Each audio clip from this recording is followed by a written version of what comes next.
her beating death has received, which is, what do you think? If the laws were different, could this have been prevented? We will have no idea if that would have changed anything, but he's here illegally, that he might not have been here had we had secure borders. And on this matter of her beating death becoming a national political issue. I feel like she's being used somewhat politically. How do you feel about that? It makes me angry. She was much better than that. She should be raised up for the person that she is. Yeah, I mean, I'm not going to quibble with a dad's grieving over the loss of his daughter, but I think she is being raised up. I think one of the reasons that the case has generated so much attention is because she is being raised up for the life that she led, the life that was taken away from her, and the context in which it was. This was a young woman, by all accounts, doing things the right way, playing by the rules, pursuing her interest in becoming a nurse, and then you have an interloper who shouldn't have been in this country in a position to do the horrific acts that he allegedly did.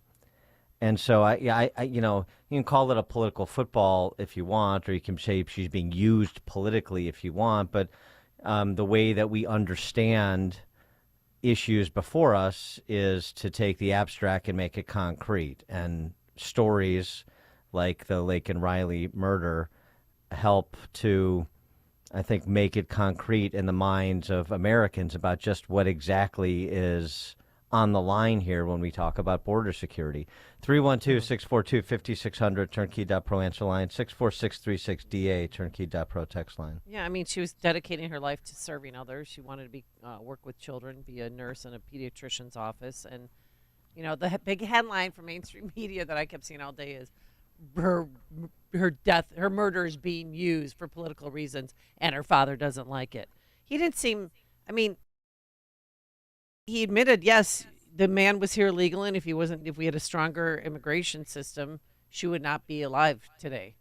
So I don't think the purpose. Well, he said we don't know. We don't know. Of course, we don't know. It's an imponderable, but which type of system do you want? A system where we can say this could have been prevented, or a system where we know it won't be prevented? I mean, it's not a very difficult choice, which again is why these stories, terrible as they are illustrative of terrible public policy. And this is a way to, I think, penetrate the consciousness of a lot of people who are otherwise generally unconscious about the importance of this issue and the potential implications of open borders. Yeah, he was room temperature. I mean, it's not like he was picking sides, but he was. So that's why I'm not getting into the used politically, and he's angry about it. Okay, fine, I appreciate that. And then, of course, the other side trying to seize on him saying used politically uses him politically. So, and the irony is lost on them. This is just the nature of the D.C. press corps. They will take a word or a phrase and they will twist it into whatever they need it to mean in order to advance their flag. And if they'll do it with a grieving father as well. I mean, the real bloodbath is we've had 23 Americans killed by illegals, either by murdering them with their bare hands, plummeting their skulls into the ground, or driving drunk and driving illegally, hitting somebody. I mean, the list, Elizabeth Medina, she was killed in her bathtub by an illegal. Melissa Reardon Powell, David Hadrich, Cindy Goulding, Cheston Edwards. The list goes on. I mean, it's 23 people. And sadly, she's one of these 23 people. And this is why you have to tell their stories. And you also maintain some level of proportionality.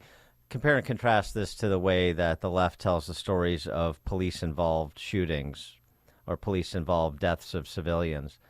Because that's exactly what they do. Say your name, say their name, tell the story. And so we know the names of Laquan McDonald and George Floyd and many others. And then you have to remember the exact context. it's a little more complicated in the case of police and civilian, when oftentimes the civilians whose names we're supposed to say and stories we're supposed to remember were doing wrong. That's not the case here, obviously, with Lake and Riley and these other individuals who've been murdered by people in this country illegally. They were doing no wrong. So it's a little bit different, but the concept in terms of understanding an issue and getting people's attention and having people talk about it, and maybe having some people that are otherwise not particularly good at processing information finally internalize what's happening around them. Mark on the South Side, you're on Chicago's Morning Answer. Good morning, Dan and Amy. Everybody knows President Trump's stance on this issue. Did Tyler himself make it a political issue by attending President Trump's rally and meeting with him backstage? They're divorced. Yeah, this is the this is right. This is Lake and Riley's mom's ex-husband. I think it was the person she remarried and so forth. So anyway, regardless, I mean, and Lake and Riley's mom took out after President Biden after he confused her with a USC football coach. So that's that's all fair game. You can say nothing. You can get involved as much as you want. Like I say, I think it's poor form to spend too much time getting into critiquing the reaction to grieving parents in the moment. So that's not the important point. The important point is, her life is the important point, and her life taken, as well as those many others, but also the underlying issue. So we don't have more Lake and Rileys, as Trump said over the weekend, in recommitting to a mass deportation operation if he were to be elected. There's something else going on, too, and we know this in Chicago and the outlying suburbs. We've seen it in Lake County. We've seen it in Oak Brook.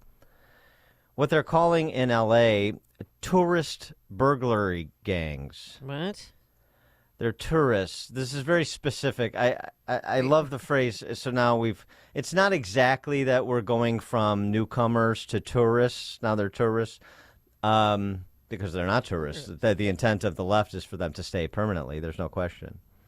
But there is this wrinkle that's being used in immigration law, according to this LAPD task force, that is providing a pathway for people into this country who are focused on robbing Americans. We have a significant increase in burglaries from organized groups that are outside this country, that are coming into the country, and they are targeting high-end residents. And we are addressing that specifically in a task force fashion through multi-agencies. Lots of these break-ins have been recorded by security cameras in recent years. Detectives tell me many tourist burglars who've been arrested often entered the U.S. through a visa waiver program. Many were visiting from Chile and other South American countries. The LAPD says there have been more than 900 residential burglaries across the city since January. Some of those committed by the tourist burglars, who often target luxury homes in the foothills. And some of them may be using new technology to interfere with home security. Just last week, the LAPD's Wilshire station sent out this alert that Wi-Fi jammers had been used to block camera and alarm signals during some recent break-ins. Some sort of device by burglars that actually deaden, kill, or stop Wi-Fi from operating. The immediate fix for these home alarm systems is to hardwire them. Where you plug those systems directly into your Ethernet in the wall and not use your Wi-Fi internally. Choi says he's not sure if the tourist burglars have been using these devices, but the I-Team has learned jammers and drones have been found by officers in Beverly Hills and other nearby cities. Last year, burglars were caught staking out homes in Orange County while wearing a camouflage suit like this, similar to ghillie suits worn by military snipers. And it's not just a California story. Police in Scottsdale, Arizona announced today the arrests of a trio of suspected residential burglars, all in the U.S. on the visa waiver program and suspected of being part of a wide-ranging criminal organization. These are Chilean burglary crews that are coming to the United States on the visa waiver program. Sure. Our new neighbors. Yeah. Venezuelans, Guatemalans, Chileans. It's not the country of origin or the ethnicity. It's the individuals. And we were hearing these stories about high-end foreign burglary rings hitting homes on the North Shore, I don't know, a couple of years ago. Obviously, the carjackings that have occurred on train lines, anywhere where there's a train stop in the suburbs. Now, this is mostly Chicago coming out to the suburbs. It has been previously. But when you allow for an influx of millions of new people that you're not particularly good at or even interested in vetting, then and there's one wrinkle after another in terms of our immigration law and what kind of background checking is going on in the visa waiver program that the LAPD is referencing. I mean, it just is layers and layers of lawlessness. 900 homes in LA burglarized since January 2024. That's some work, man. That's a lot of work. But they were also doing that in suburban Detroit too, where they jam your internet signal so that they can get into your house easily. So if Brandon Johnson's Bring Home Chicago doesn't get you, then the tourist burglary rings, or I mean, that's just one. The visa aside, the visa waiver program is one. The other is just come on over, paroled, be flown in. Yeah. Through the parole system, just get away coming across the border. There's so many ways the federal government and some state and local governments are facilitating foreign interlopers getting to you and your stuff. It's really something, isn't it? I still can't get over to call them the tourists. Okay. They're touring your homes, yeah. Coming up at 5:38, we'll return to the bloodbath that we talked about yesterday as the left continues to make a bloodbath of the English language. 5:38. But now let's head into the newsroom. Here is Mike Scott. 5:31, 31 degrees on this first day of spring. A Texas law allowing local police to arrest anyone they believe is in the country illegally is back on hold. The Supreme Court allowing the temporary stay of that law to expire, but moments later, reversed course, citing a new filing challenging the law. A handful of civil rights groups are suing, saying only the federal government can enforce immigration law. I have a very sort of cautious optimism that the court will not allow Texas to move forward with the law. Robert Heyman is with the Immigrant Advocacy Center. Nearly 1,000 Americans have reached out to the State Department for help in Haiti, where gang violence has plunged that nation into chaos. Congress needs to pass legislation to avoid a partial government shutdown at the end of the week, with funding set to run out for 6 annual spending bills. Press Secretary Karine Jean-Pierre wants Congress to work with the White House. This is important. It's critical that we keep the government open. It's not just DHS. There's numbers of other programs that Americans need that we have to continue, and so this needs to get done. Lawmakers were able to reach a tentative deal Monday on funding DHS. A man faces life in prison for one of 3 murders, sending shockwaves through the Muslim community in Albuquerque, New Mexico. Mohammed Syed was convicted Monday for killing Aftab Hussein, shooting him in the back with a rifle in the summer of 2022. He also faces separate trials in 2 other murders of Muslim men. It's primary election day today. Polls open at 6 a.m. and remain open until 7 in the state tonight. The head of the Chicago-based United Airlines is trying to reassure customers after a number of recent safety incidents involving the airline. In a letter sent to customers, CEO Scott Kirby said the company is reviewing each case to help inform the airline's safety training and mechanical procedures. A Chicago teen is critically injured after a shooting on the South Side. It all happened yesterday afternoon around 2:30 in the 7400 block of Kenwood Avenue in the South Shore neighborhood where the 13-year-old boy was found. The Bulls have won back-to-back, edging the Trailblazers 110-107 last night behind 28 from DeMar DeRozan NCAA play-in tournament begins today with 2 matchups. First 4 tipping in Dayton, with the battle between Wagner and Howard, and Colorado State and Virginia square off today.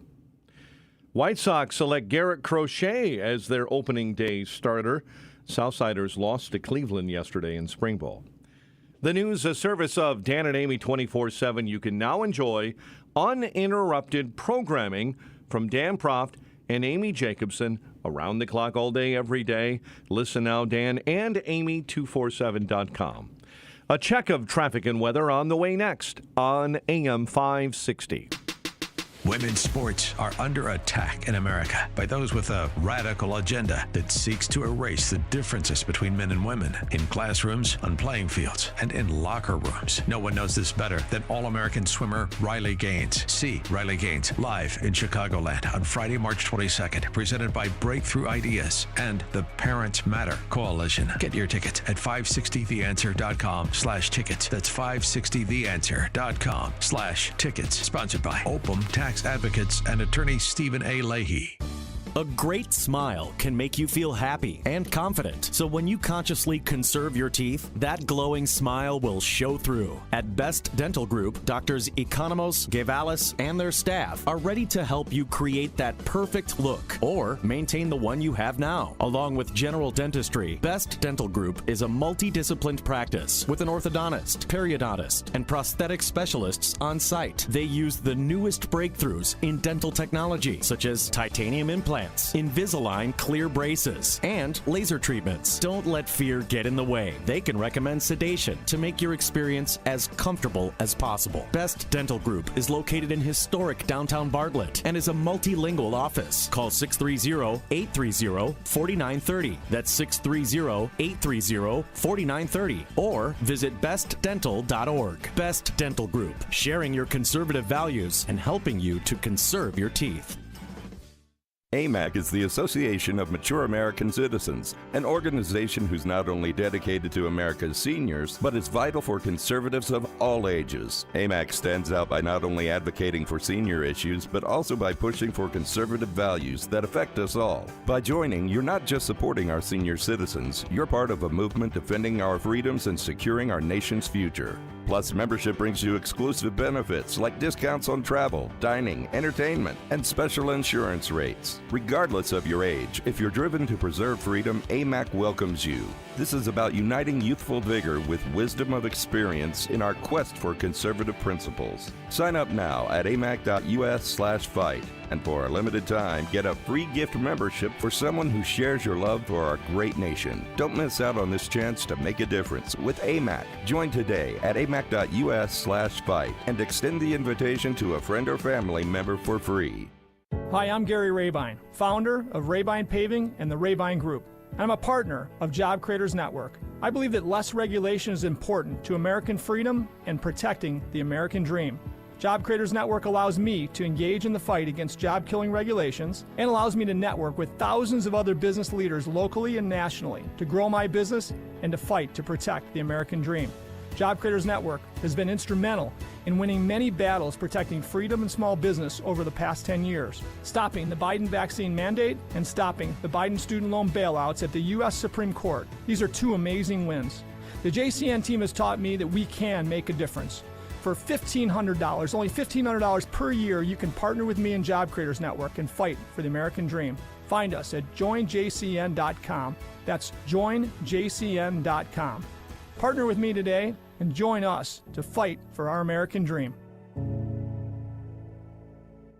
Download the free Upside app to earn real cash back every time you buy gas. Use promo code EARN for an extra 25 cents per gallon on your first fill-up. That's promo code EARN.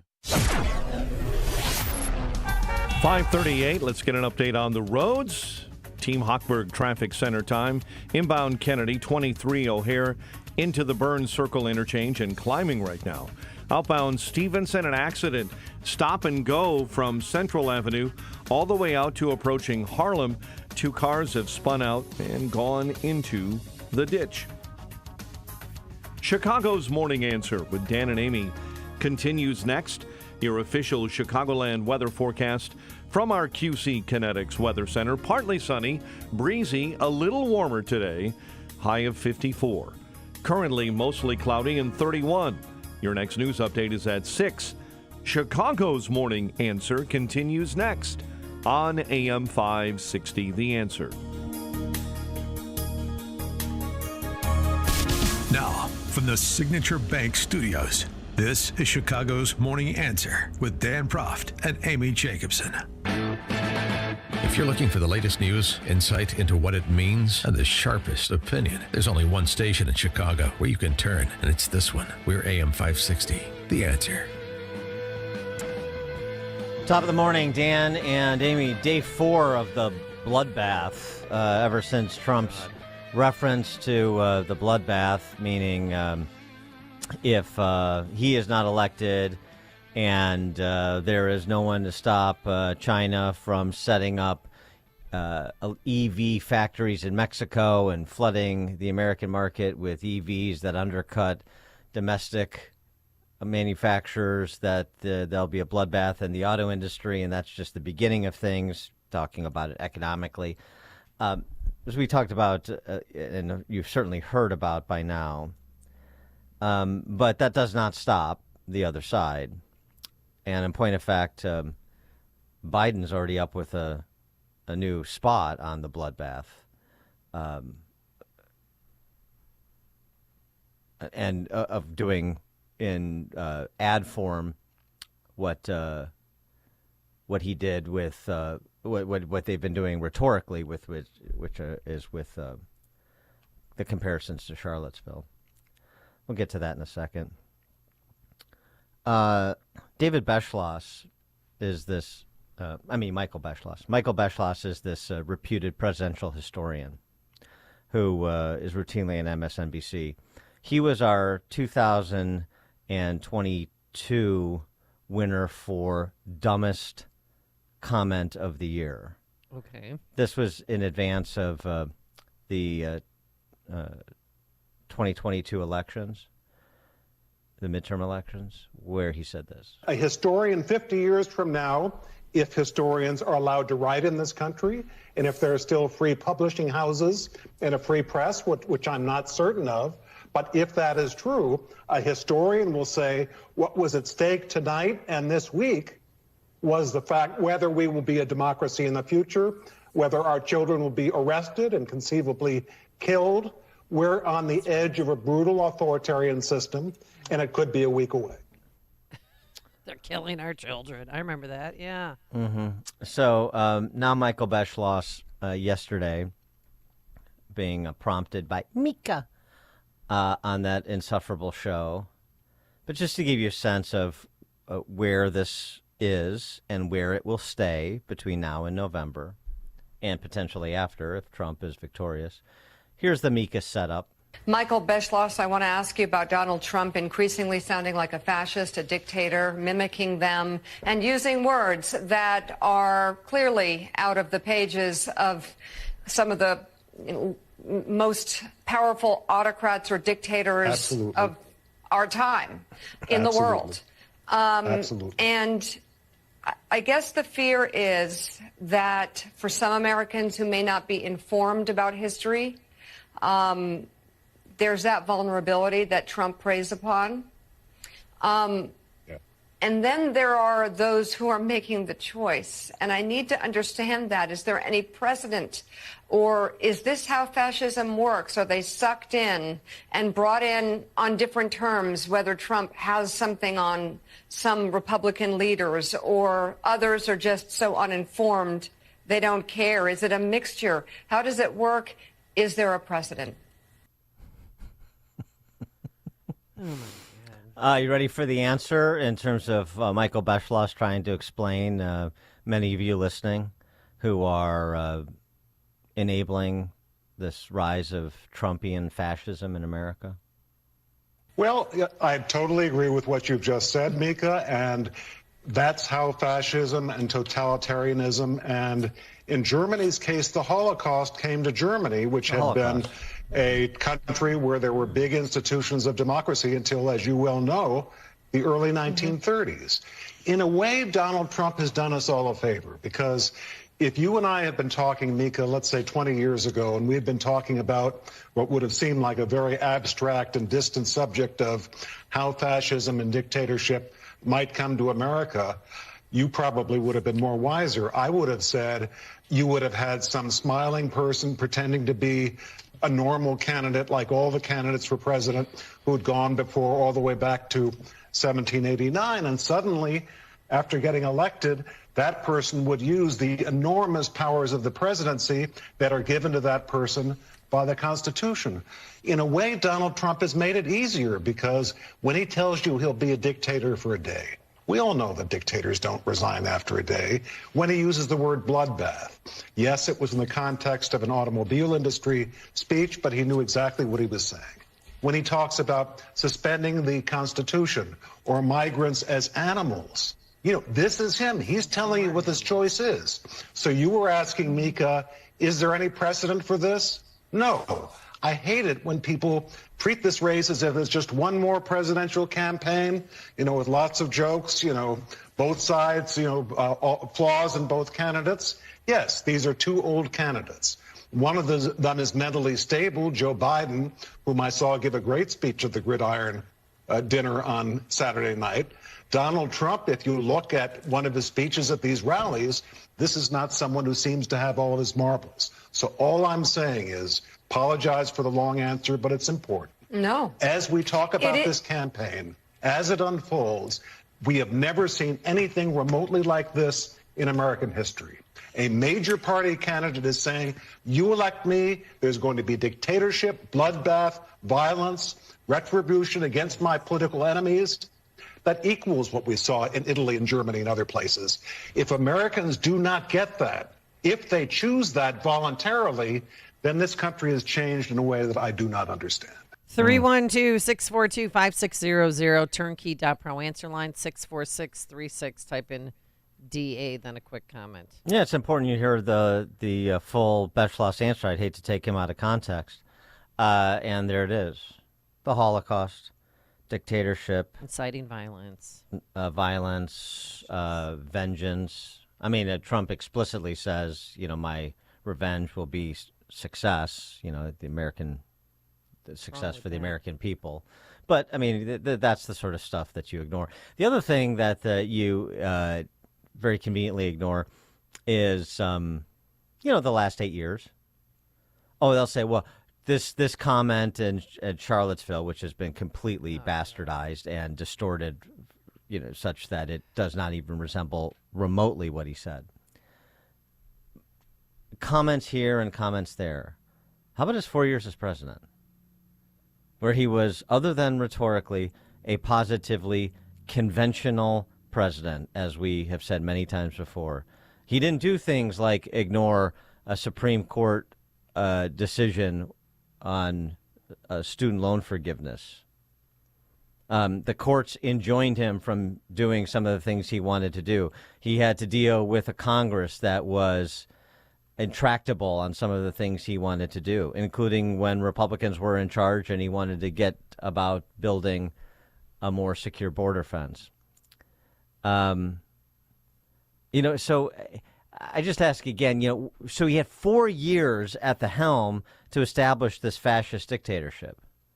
So what went wrong? Is the D.C. press corps the hero in this story? Is that what stopped Donald Trump from becoming a dictator, suspending elections in perpetuity? I recall him leaving office on January 20th. You know, as is customary, if you lose your reelection, which he did. Right. Now, the surrounding litigation and the accusations, that's all well and good, and that's just the messiness of a free society. But this dictatorial gambit, why didn't it happen the first go around? And what specifically were the efforts that are indicative of, you know, the sort of comparisons that Michael Beschloss is making to Mussolini and the Third Reich?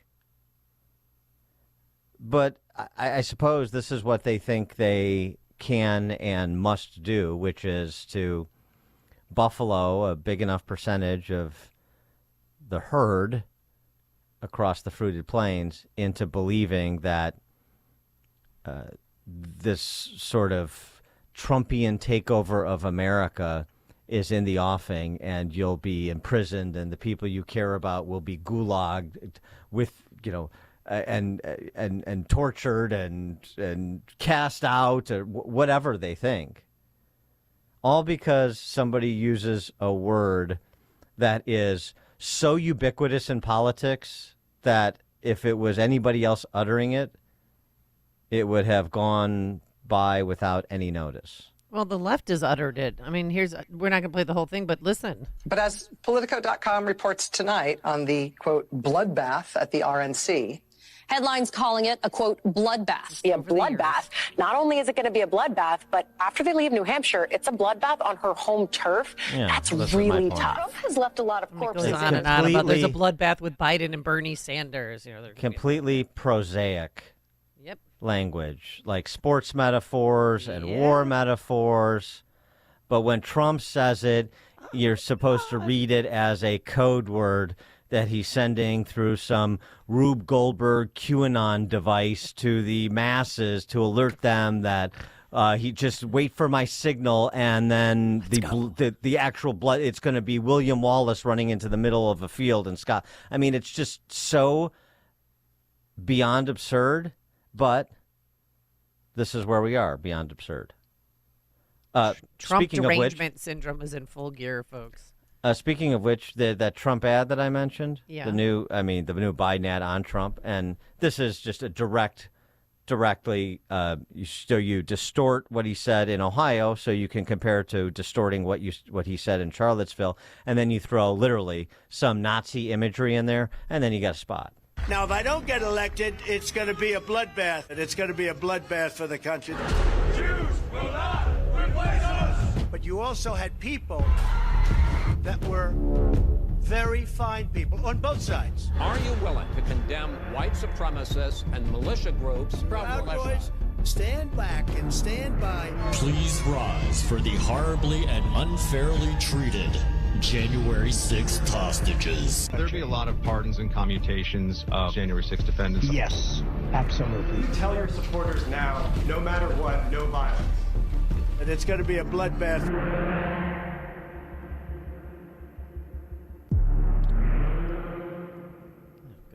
Yeah, and you use background music from some Wes Craven film, and there you got your spot. Phil in Maryville, Indiana. Hey, morning, guys. Throughout history, every dictator disarmed their citizens. The only one that wants to do that is Biden, whether he wants to take them or limit your firearms. Trump is fully on board with the Second Amendment and every citizen protecting themselves. And there's no way a dictator could do anything with a well-armed country. Thanks, guys. Thanks, Phil. Joe in Hoffman Estates. Hey, good morning. I do think Donald Trump, knowing that the press is going to take every single word that he says and pick it apart, should tone it down. Saying bloodbath is never going to work good. There's going to be sound bites with stuff like that, and on and on and on. When he gets in, he can do whatever he wants, and he does a great job. But wouldn't say bloodbath. They say, I mean, yeah, okay, Joe. Everything he says between now and the election is going to be overly scrutinized and overly taken out of context. Yeah, or just be redefined into something he didn't say and clearly doesn't mean. The point is that when you're speaking extemporaneously at a rally, and you're going to try and halt, thinking about what are they going to pick up on if I use this word or that word. I'm supposed to come up with a list of words I'm not allowed to say in the context of a political rally.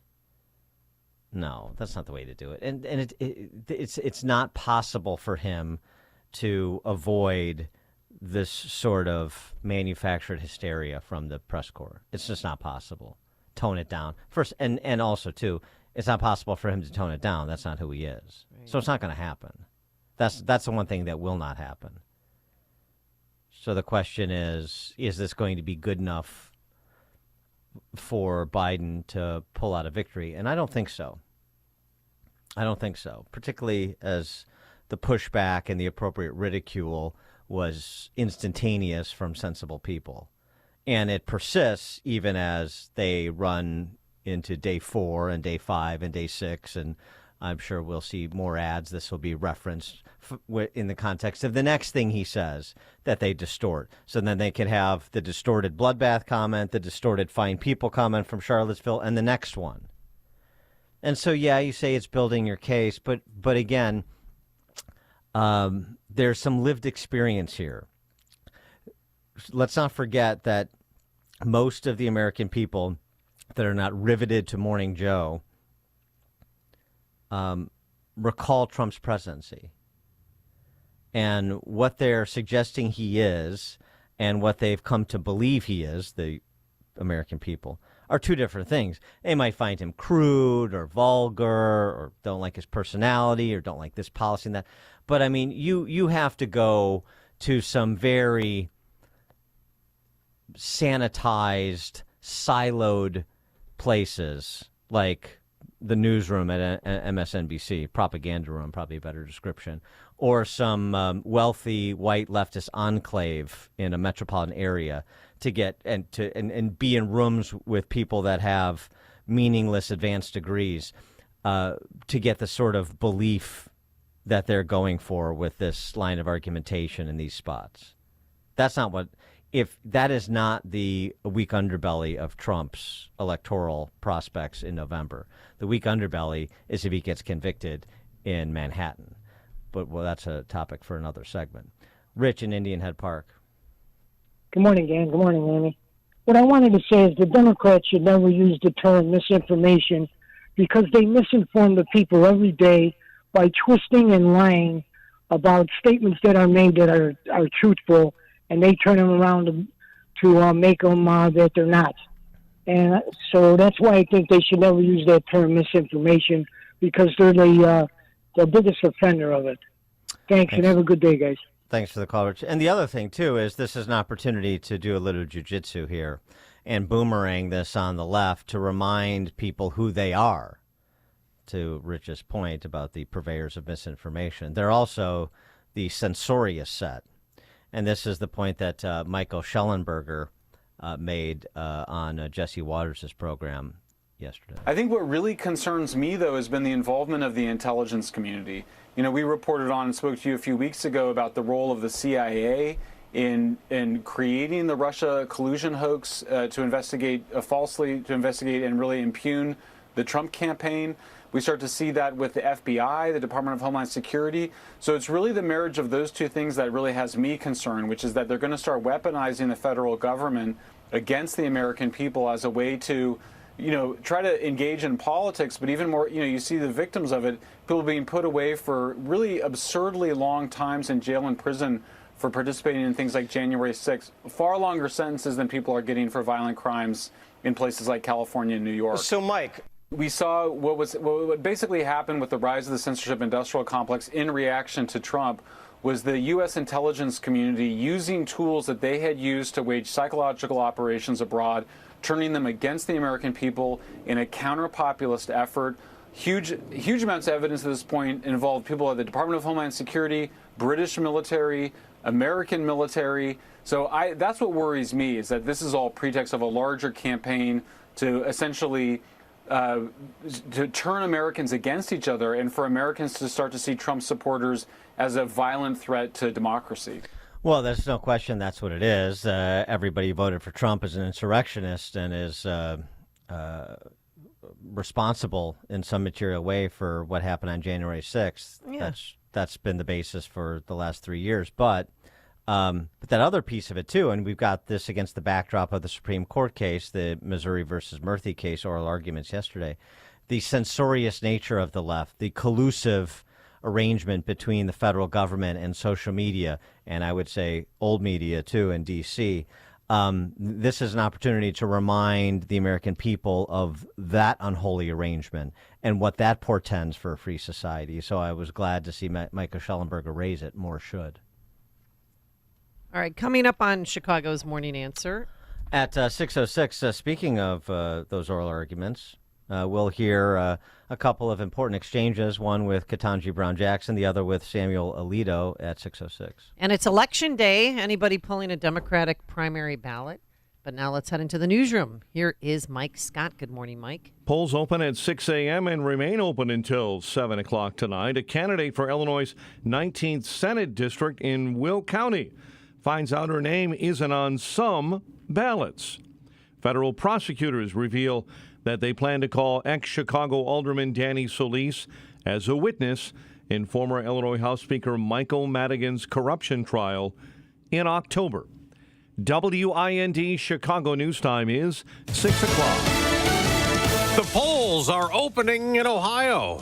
I'm Dave Anthony, Fox News. One of 5 states holding presidential contests, but with the Trump-Biden rematch already just about set, with both being presumptive nominees, the focus in Ohio is on the Senate. There's no one in this race who has put Trump policies into place except for me. But State Senator Matt Dolan does not have the former president's backing. Bernie Moreno does. Ohio Secretary of State Frank LaRose also in the race. The winner will try to unseat Democratic Senator Sherrod Brown in November.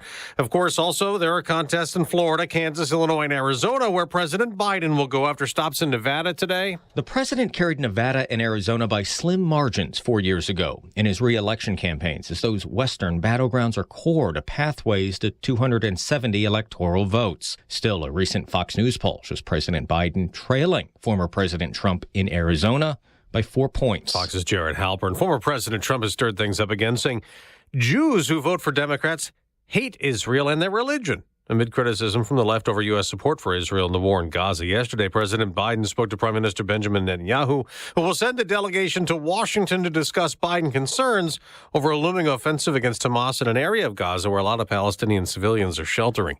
Now to Germany. We remain determined to provide Ukraine with the resources that it needs to resist the Kremlin's aggression. Defense Secretary Lloyd Austin at a meeting of our allies helping Ukraine battle Russia, saying the U.S. will not let Ukraine fall, though new U.S. military aid remains stalled in Congress.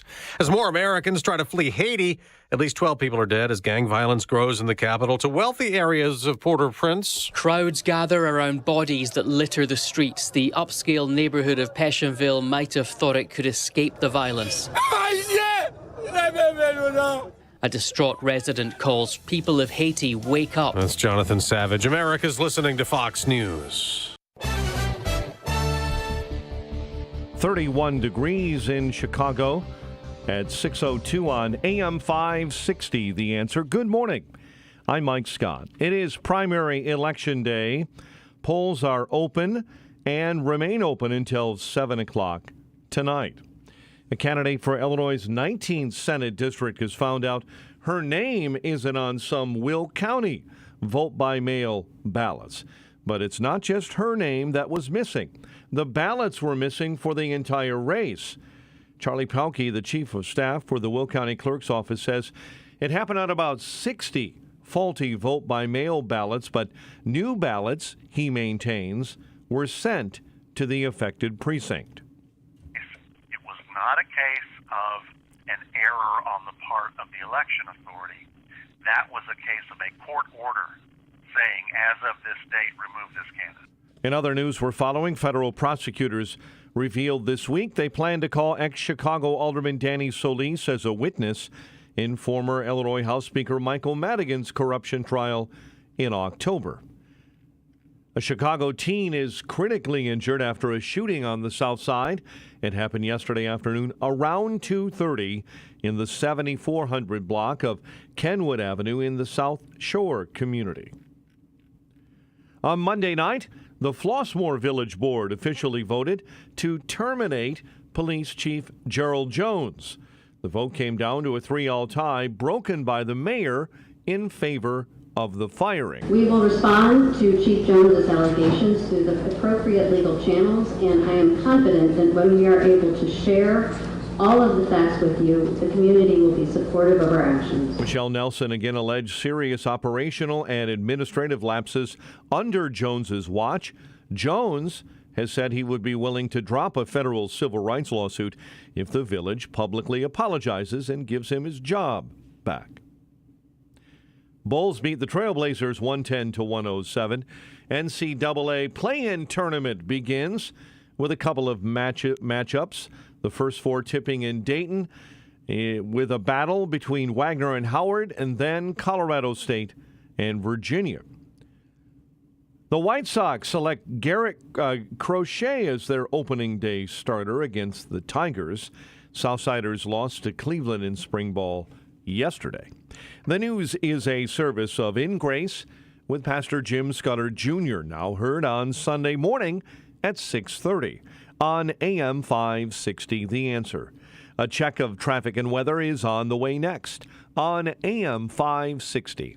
Brandon Tatum says keep it out of schools. If you want to do a drag show and you want to take your kids to a drag show, I think it's abhorrent. But you have a right to do that if you want to. But what I will say is don't bring that stuff in a public school where people are paying taxes for you to educate children.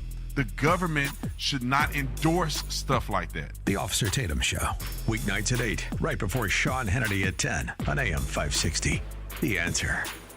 This is the time of year to enjoy life, so stop letting pain in your joints keep you from doing what you want to do this spring. Call QC Kinetics now. QC Kinetics is the nation's leader in regenerative medicine. I'm talking lasting joint pain relief, folks. No surgery, no drugs, and no downtime. QC Kinetics is literally transforming lives. Their advanced treatments harness your own body's ability to restore and repair damaged joint tissue. No pain pills, no risky surgery. This is an all-natural solution. QC Kinetics has tens of thousands of satisfied patients who've reclaimed their mobility. Take action now. Live your best life this spring and summer. It's a great use of your tax refund, by the way. So call QC Kinetics for a free consultation. 312-809-5955. 312-809-5955. That's 312-809-5955. The Fed is setting a digital dollar control trap. The new FedNow system might sound modern and convenient, but the truth is it's all about surveillance and control. Don't be fooled. Secure your assets right now with something Washington cannot manipulate.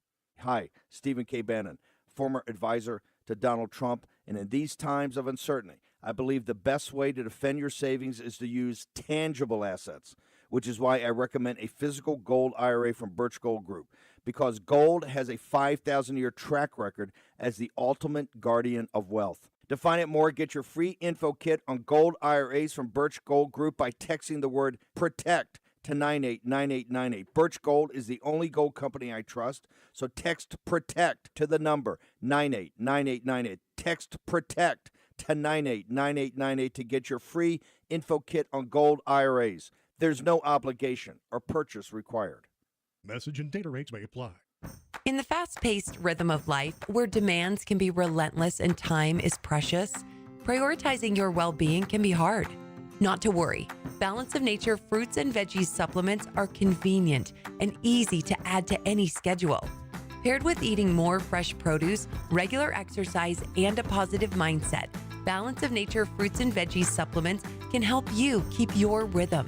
Whether it be excelling in your day-to-day or just living in the moment, start your journey with Balance of Nature supplements. Call 1-800-246-8751 or go to balanceofnature.com to get 35% off your first order as a preferred customer with free shipping and our money-back guarantee. That's 1-800-246-8751. Go to balanceofnature.com or call 1-800-246-8751 and get this special offer by using discount code CHICAGO. 6:08, Team Hochberg Traffic Center time, and we start on the Kennedy, 35 and climbing, O'Hare into the Burn Circle interchange. Stevenson, outbound side, approaching Harlem Avenue. Stop-and-go traffic there with a pickup truck in the ditch.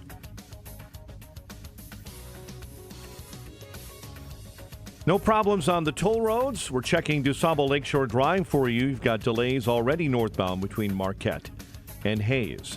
Chicago's Morning Answer with Dan and Amy continues next. AM 560 Weather Center forecast with our AccuWeather meteorologist, Steve Williams. Partly sunny, breezy, a little bit warmer. High today at 54. Tonight, partly cloudy, low 28. Sunny, breezy, cold day tomorrow, the high 39. Clouds and sun, chilly on Thursday. High Thursday afternoon at 37. I'm Steve Williams on AM 560. The Answer. In our QC Kinetics Weather Center, mostly cloudy, 31 at O'Hare, 31 at Midway, 29 in Aurora, 27 in Kankakee. And your next news update is at 6:30. Chicago's Morning Answer continues next on AM 560, The Answer.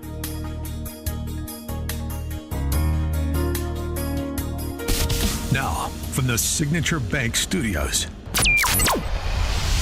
this is Chicago's Morning Answer with Dan Proft and Amy Jacobson on AM 560, The Answer.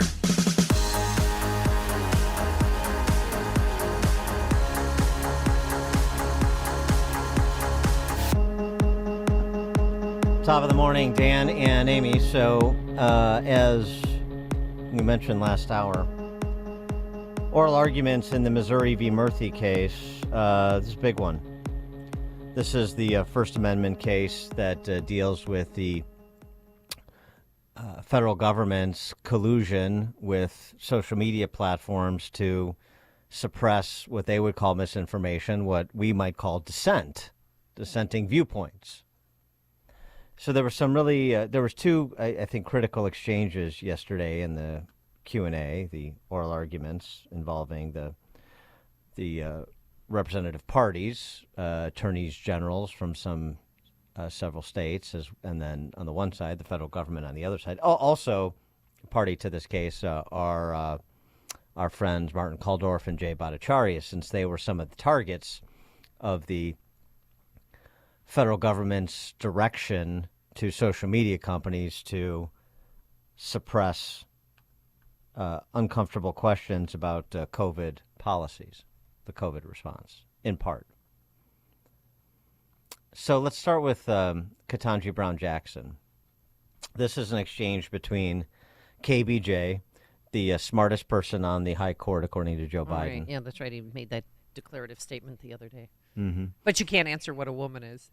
Doesn't know what a woman is, but Not she's still the smartest jurist on the bench, the high court. Yeah, she is one, but she doesn't so the concern that she has with restraining the federal government from using social media, from treating social media companies as their subordinates, which is basically what they did if you read the reporting on the Twitter files done by Schellenberger and Taibbi and several other journalists that Elon Musk provided information to. So KBJ and the Attorney General of Louisiana. Justice Jackson? So my biggest concern is that your view has the First Amendment hamstringing the government in significant ways in the most important time periods. I mean, what would you have the government do? I've heard you say a couple times that the government can post its own speech, but in my hypothetical, kids, this is not safe, don't do it, is not going to get it done. And so I guess some might say that the government actually has a duty to take steps to protect the citizens of this country, and you seem to be suggesting that that duty cannot manifest itself in the government encouraging or even pressuring platforms to take down harmful information. So can you help me? Because I'm really worried about that, because you've got the First Amendment operating in an environment of threatening circumstances from the government's perspective, and you're saying that the government can't interact with the source of those problems. And, Your Honor, I understand that instinct, and I guess what I tell you is our position is not that the government can't interact with the platforms there. They can and they should in certain circumstances like that present such dangerous issues for society and especially young people. But the way they do that has to be in compliance with the First Amendment, and I think that means they can give them all the true information that the platform needs and ask to amplify that. Right, but you're just saying that. I guess I thought when you say the way they do that is consistent with the First Amendment is that they have to show that they have a compelling interest to do what they're doing. In other words, you want us to take the line to be between compulsion and encouragement. And what we're looking at is the government can't compel, maybe they can encourage. I'm wondering whether that's not really the line. The line is, does the government, pursuant to the First Amendment, have a compelling interest in doing things that result in restricting the speech in this way? That test, I think, takes into account all of these different circumstances, that we don't really care as much about how much the government is compelling, or maybe we do, but in the context of tailoring and not as sort of a freestanding inquiry that's overlaid on all of this. Does that make sense? It does, Your Honor, and I apologize for missing your guidance earlier. So the way I think about that is I've been discussing the standard, and I thought we've all been discussing the standard on the front end of the analysis, which is there a First Amendment violation? Is there an abridgment of speech? I guess I would conceptually think of strict scrutiny, narrow tailing, compelling interest as coming in at the back end to say, yes, maybe in the ordinary case, the government shouldn't have been permitted to undertake the kind of suppression of free speech that it did, but in this unique circumstance, it actually had a compelling interest, and it used narrowly tailored means to accomplish that interest. I mean, I think that's the fail-safe. If you're concerned with the breadth of our arguments, that's one fail-safe, which is no matter how broad the standard the court adopts, there's always going to be strict scrutiny at the end of the line to save the government in times where it desperately needs to do the things that you're outlining. Thank you. Thank you, counsel. Oh, thank you. By the way, that was the Louisiana Solicitor General you heard, not the AG. I misidentified him, Benjamin Aguinaga. So do you see what they're getting at there, the two of them? 312-642-5600, turnkey.pro answer line, 64636-DA, turnkey.pro text line. The argument that they're having, and KBJ's curious statement about that you heard her open with in her inquiry, the First Amendment hamstringing the federal government. So that's the point of the First Amendment, by the way, and the entirety of the Bill of Rights is the restraints on the government. You call it hamstringing, I call it restraining. That's the point. And what she's trying to do is provide a basis on the front end for the government to have sort of this open-ended fail-safe from those restraints by saying, well, this is a compelling state interest. And what he's saying, the Louisiana Solicitor General, appropriately so, is, wait, what are you talking about? I mean, he says it politely because he has to, but we have the compelling state interest and narrowly tailored, the strict scrutiny analysis, the standard of analysis, and the compelling state interest exception and narrowly tailored in service of the compelling state interest. If you can substantiate that after the fact, you don't get open. I mean, what I would have said, just in terms of making it really clear in principle, you're talking about open-ended. She's clearly talking about open-ended power for the federal government to just invoke compelling state interests and eviscerate the First Amendment. And the other thing, too, I might have pointed out, and I confess I didn't hear all of the oral arguments, so maybe this was pointed out by this Louisiana Solicitor General or someone else. But, it's interesting you bring that up. So if the federal government, Justice KBJ, if the federal government thought what they were doing was well within their rights under the First Amendment because of this compelling state interest that would survive strict scrutiny, then here's a question. Why didn't they do it out in public? Why didn't they do it open and notoriously? Why do you have various bureaucrats from various intel, law enforcement, public health agencies all surreptitiously through private communication channels pressuring, chiding, browbeating employees at Twitter and Facebook to do their bidding? Why wouldn't you do it out in public if it's so obvious and if it's so righteous? That was one important exchange. The other was between Samuel Alito and Brian Fletcher, who's the Deputy Solicitor General for the federal government for the United States. And this was on the nature of the relationship between the federal government and the social media companies, as well as old media. Alito drew a distinction that I don't think exists anymore, but it was interesting to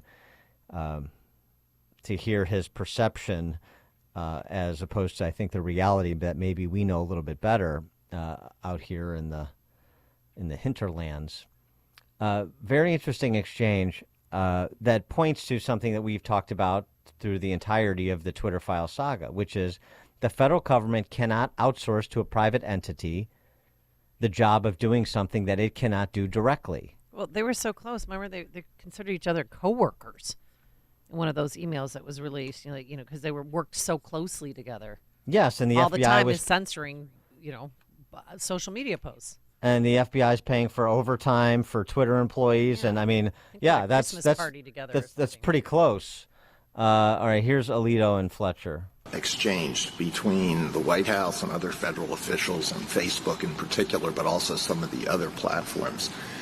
And I see that the White House and federal officials are repeatedly saying that Facebook and the federal government should be partners. We're on the same team.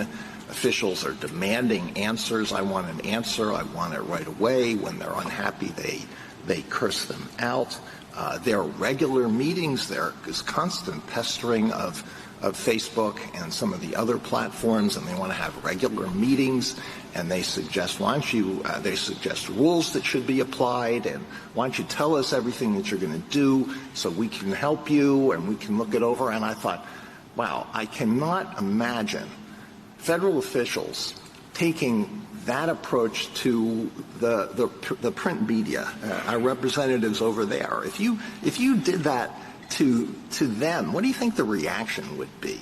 And so I thought, the only reason why this is taking place is because the federal government has got Section 230 and antitrust in its pocket, and it's to mix my metaphors, and it's got these big clubs available to it, and so it's treating Facebook and these other platforms like they're subordinates. Would you do that to the New York Times or the Wall Street Journal or the Associated Press or any other big newspaper or wire service?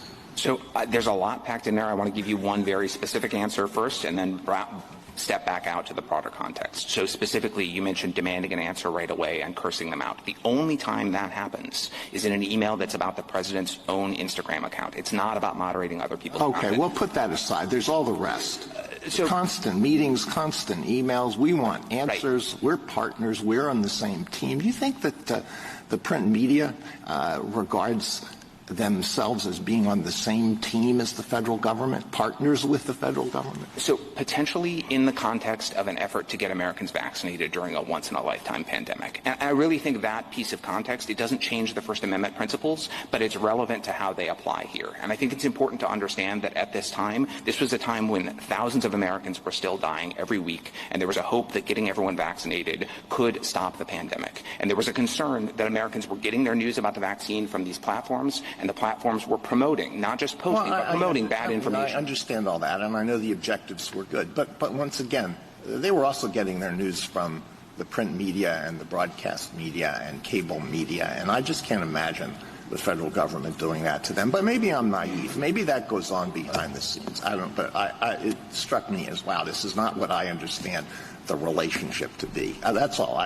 But I do. I think this is important because I have the same reaction that you do, that these emails look unusual. I think the idea that there'd be back and forth between the government and the media isn't unusual at all. When the White House press secretary on July 16th is asked about this by the press at the time, what she says is, of course we talk to the platforms just the way we talk to all of you when we have concerns about what you're doing, when we have information that you might find helpful. Now, there's an intensity of the back and forth here, and there's an anger that I think is unusual, but the context for that, I think, is that these platforms were saying publicly, we want to help. We think we have a responsibility to give people accurate information and not bad information. And we're doing everything we can to meet that goal. That's where this language of partnership comes from. It's not just from the White House. It's these platforms, which are powerful, sophisticated entities, saying we're doing the best we can. And the anger, I think really most of the anger when you read the emails, and I appreciate that you have, because I think you have to look at them in context.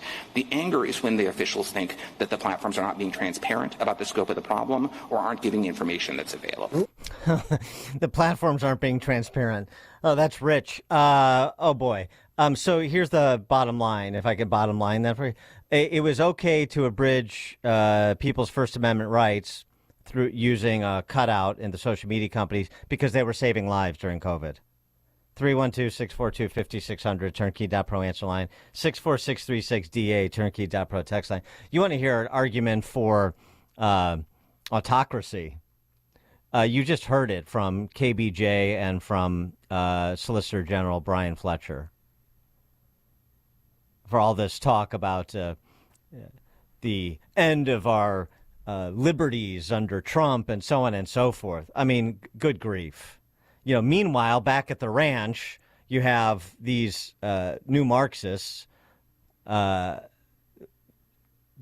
up with flowery, altruistic-sounding rationales to end people's free speech rights, to quell dissent. And by the way, just a point of order, you know, it turns out that this great partnership between the tech moguls and the federal government resulted in the propagation of, dare I say, misinformation. I mentioned at the outset, Bhattacharya and Kuldorf are parties to this case. Yeah, because they were largely right about the missteps the federal government was making in real time. And to have the position of KBJ or Solicitor General Brian Fletcher win the day is to say we silence or do our best attempt to silence, as was done, those who have expert knowledge but aren't going along with the officially agreed to state position. Right. I mean, she's supposed to interpret the law based on the Constitution, not give her own feelings and opinions. Ralph and Rantoul, you're on Chicago's Morning Answer. Yeah, good morning. I'm almost done reading Walter Isaacson's biography of Elon Musk, and in it there's the very interesting treatment of the whole Twitter thing with Musk buying it. What is apparent through all of that, if just ignoring the Elon Musk narrative and all that storyline, these guys are already in bed with the feds because most of the people running these tech platforms are leftists, and the fear, you know. I guess if the government succeeds, or if these stooges succeed in convincing the Supreme Court that, of course, the government looking out for our best interests is going to allow this or even codify it by making it legally permissible to cooperate like that and to control it, we're screwed because all of these platforms are going to become apparatus of the intelligence agencies forever.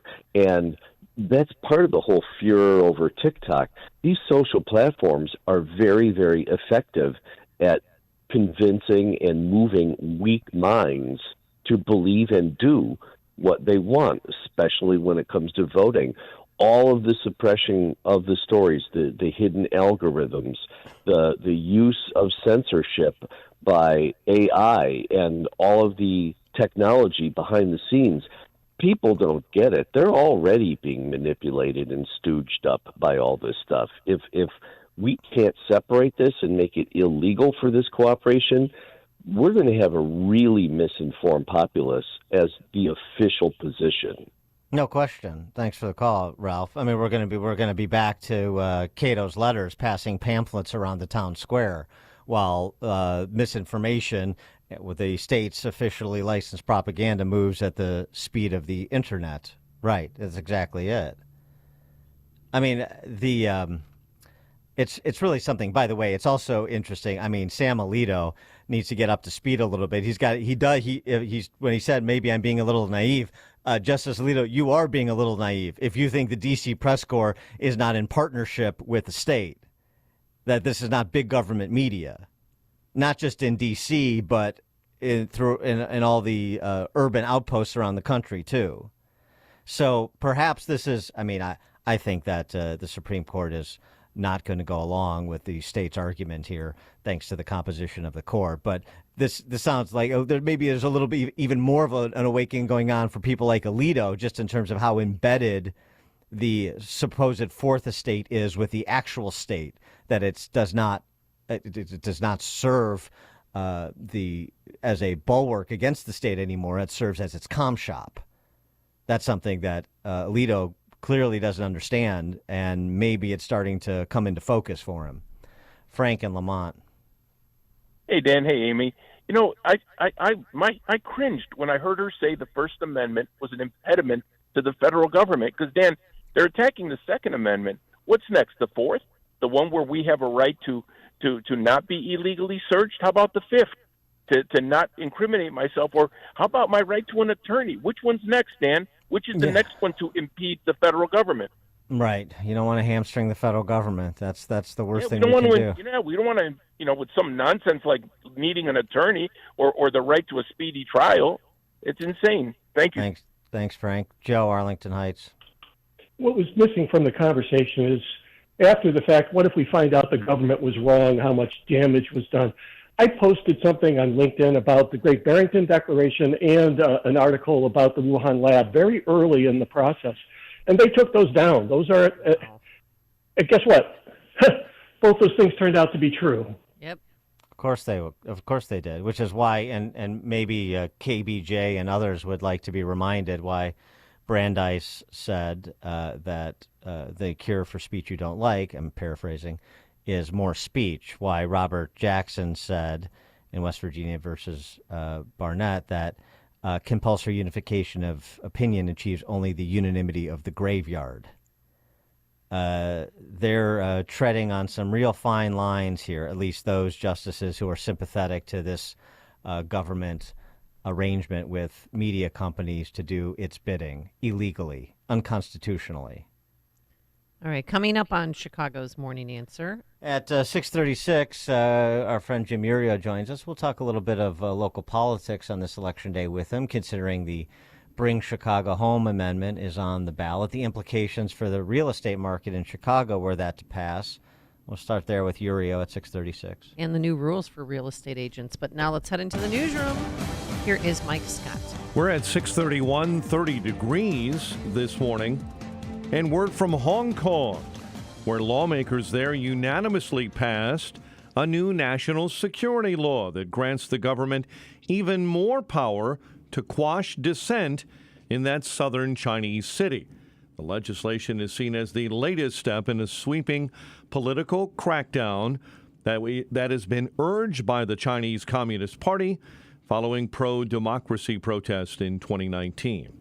Nearly 1,000 Americans have reached out to the State Department for help in Haiti, where gang violence has plunged that nation into chaos. A State Department spokesperson says people have been filling out crisis intake forms online as the U.S. tries to get people out on chartered flights. Not all of the people who filled out a form are trying to leave, but many are, and the government continues to evaluate transportation options. More than 30 Americans were evacuated Sunday to Miami. I'm Mark Mayfield. Defense Secretary Lloyd Austin vowing that the U.S. will continue to back Ukraine's war effort against Russia, even as the U.S. Congress remains stalled over funding. The United States will not let Ukraine fail. This coalition will not let Ukraine fail, and the free world will not let Ukraine fail. Defense Secretary Lloyd Austin is in Germany looking to boost international support, addressing a meeting of the Ukraine Defense Contact Group. 6 former Mississippi law enforcement officers who pleaded guilty to a long list of state and federal charges in the torture of 2 black men will be sentenced by a federal judge today. The U.S. District Judge will sentence 2 defendants each day on Tuesday, Wednesday, and Thursday of this week. We're watching economically this morning as Japan's central bank is raising its benchmark interest rate for the first time in 17 years, ending a long-standing policy of negative rates meant to try and boost that economy. It's primary election day today. Polls opened at 6, and Illinois polls remain open until 7 o'clock tonight. Federal prosecutors revealed Monday they plan to call ex-Chicago Alderman Danny Solis as a witness in former Illinois House Speaker Michael Madigan's corruption trial after declining to call Solis to the stand in the trial of former Alderman Ed Burke. Bulls have won back-to-back games, beating the Trailblazers 110-107 last night. Baseball, the White Sox select Garrett Crochet as their opening day starter. Cubs host Arizona in spring ball later today. The news a service of Crosscom Public Adjusters. If your home or business has an insurance claim, Crosscom will help you get what you need and have coming to you. They've helped thousands. CrosscomPublicAdjusters.com. A check of traffic and weather on the way next on AM 560. Women's sports are under attack in America by those with a radical agenda that seeks to erase the differences between men and women in classrooms, on playing fields, and in locker rooms. No one knows this better than All-American swimmer Riley Gaines. See Riley Gaines live in Chicagoland on Friday, March 22nd, presented by Breakthrough Ideas and the Parents Matter Coalition. Get your tickets at 560theanswer.com/tickets. That's 560theanswer.com/tickets. Sponsored by Blue Star Security. This is the time of year to enjoy life, so stop letting pain in your joints keep you from doing what you want to do this spring. Call QC Kinetics now. QC Kinetics is the nation's leader in regenerative medicine. I'm talking lasting joint pain relief, folks. No surgery, no drugs, and no downtime. QC Kinetics is literally transforming lives. Their advanced treatments harness your own body's ability to restore and repair damaged joint tissue. No pain pills, no risky surgery. This is an all-natural solution. QC Kinetics has tens of thousands of satisfied patients who've reclaimed their mobility. Take action now. Live your best life this spring and summer. It's a great use of your tax refund, by the way. So call QC Kinetics for a free consultation. 312-809-5955. 312-809-5955. That's 312-809-5955. The following is a paid political announcement. Politicians in Illinois have taken away your parental rights. Parents no longer must be notified before your minor daughter is prescribed hormonal birth control or receives an abortion. We need to send a message to Springfield that we will not allow the government to make decisions for our children without our parental consent. Help Parents Matter Coalition get an advisory question on the 2024 ballot about parental rights. Visit parentsmattercoalition.org to get involved now. That's parentsmattercoalition.org. Paid for by the Parents Matter Coalition. The words you are about to hear are taken from letters sent in by members of the Trinity Debt Management Program. Dear Trinity, today I'm making my final credit card payment. Before I came to you, I was in a constant state of anxiety and panic, but now there is hope for my family's financial future. Working with Trinity made me understand that I'm not alone. You really do help people. Your kindness will never be forgotten. Without Trinity's support, I would not have achieved my lifelong goal of becoming debt-free. We saved a lot on interest and penalties, of course, but the reward was the gift of human kindness. Trinity has carried me through a very difficult time in my life. You're amazing. I used to feel so anxious and hopeless. Now I feel grace and peace. God bless Trinity as you continue to help others become debt-free. If credit card debt has you down, call Trinity at 1-800-990-6976. That's 1-800-990-6976. The following is a paid political announcement. Hi, I'm Susan Hathaway Altman, a conservative leader running for Congress in the 11th District. I have the heart to fight for you and in America where citizens are first and individual rights and freedoms are upheld.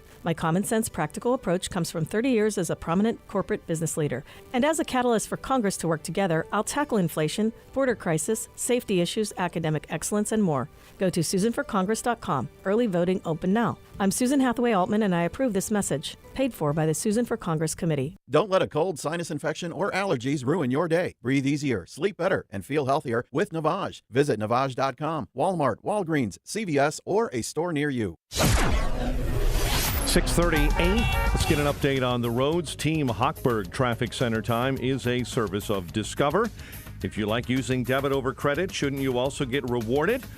Well, now you can with Discover Cashback Debit, a checking account that rewards everyone with cash back on everyday purchases with no fees, period. Eligibility and terms at discover.com/cashbackdebit. Discover Bank member FDIC. Reagan, I-88 eastbound already jamming up right at the Tri-State. DuSable Lakeshore Drive, problems northbound right in the roadwork zone between Roosevelt and Monroe. I-57 stop and go. Brake lights 111th into the Ryan merge. Stevenson outbound, accident on the right-hand shoulder approaching Harlem Avenue. You are backed up to Pulaski. Chicago's Morning Answer with Dan and Amy continues next. AM 560 Weather Center forecast. Partly sunny, breezy, and warmer. High 54. Currently 30 degrees. Your next news update at 7. Chicago's Morning Answer continues next on AM 560. The Answer. Now, from the Signature Bank Studios, this is Chicago's Morning Answer with Dan Proft and Amy Jacobson. Only the biggest stories, only the biggest guests, and only the biggest opinions. This is AM 560, The Answer.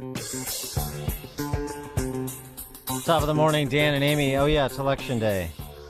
Yeah. And one of the more interesting ballot questions is not even between two candidates, at least in Chicagoland and the city of Chicago in particular.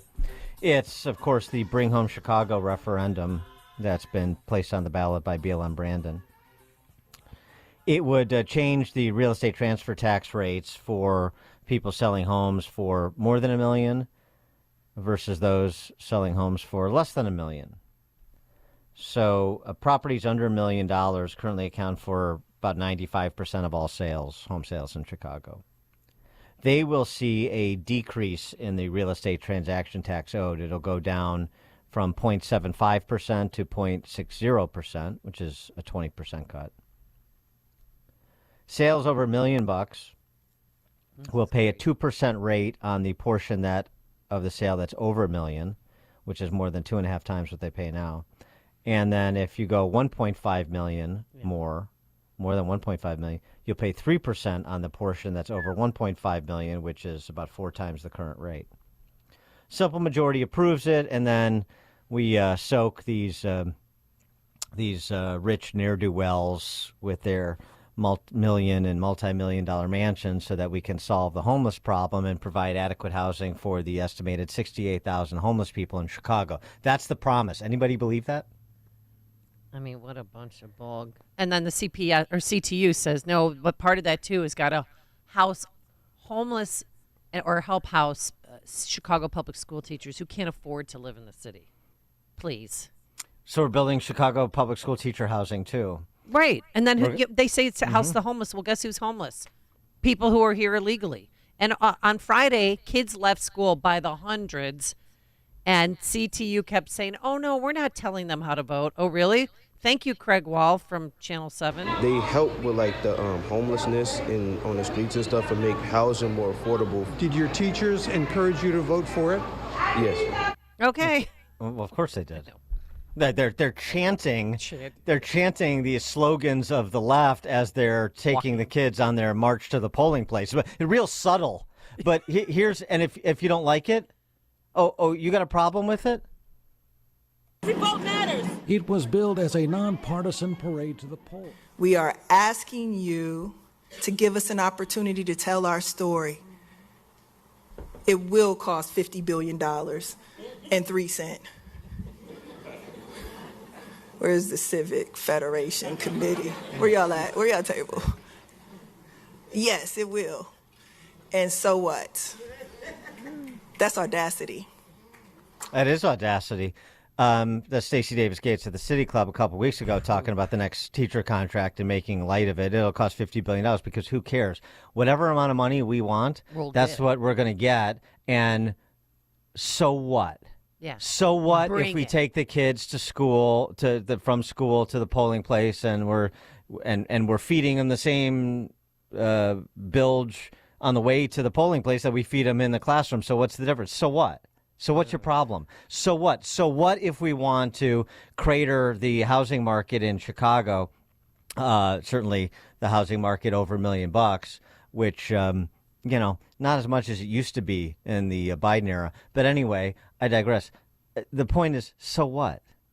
So what? What do you have to say about it? And to listen to some of these Democrat apparatchiks like Greg Goldner, all these Madigan flacks from a bygone era, bringing their hands about this. Oh, I'm part of the coalition to do this and do that, and all these goo-goo, cake-eating, left-leaning corporate hacks at the Civic Federation or the Economic Club or the Realtors Association. Oh, blah, blah, blah.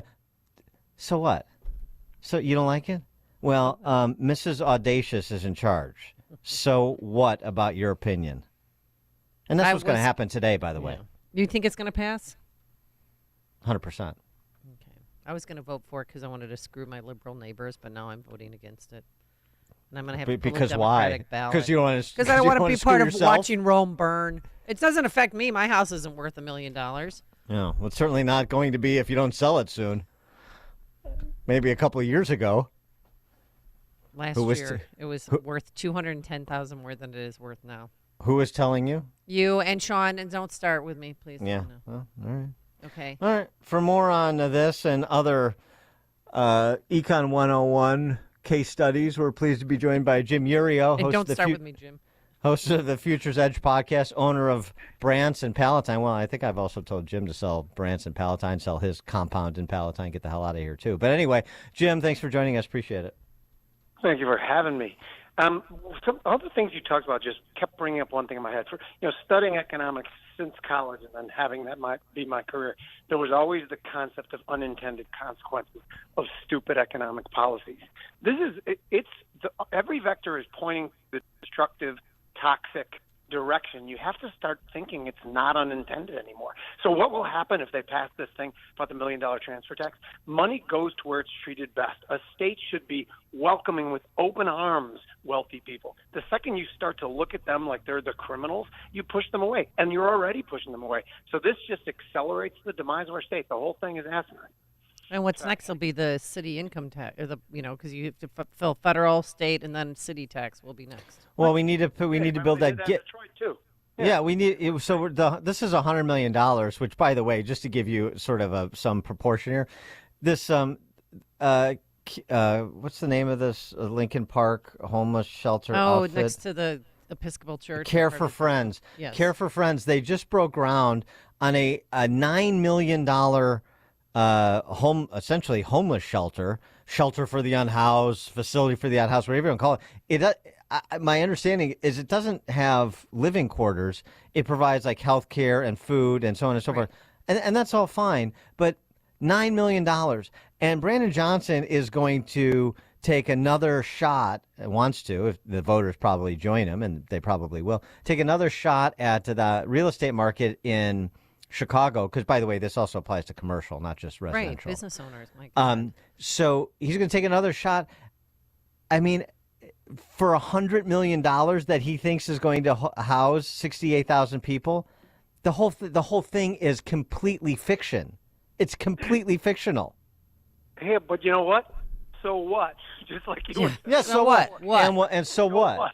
So the tents are still going to be up. I mean, the homeless people, not all of them want to be housed.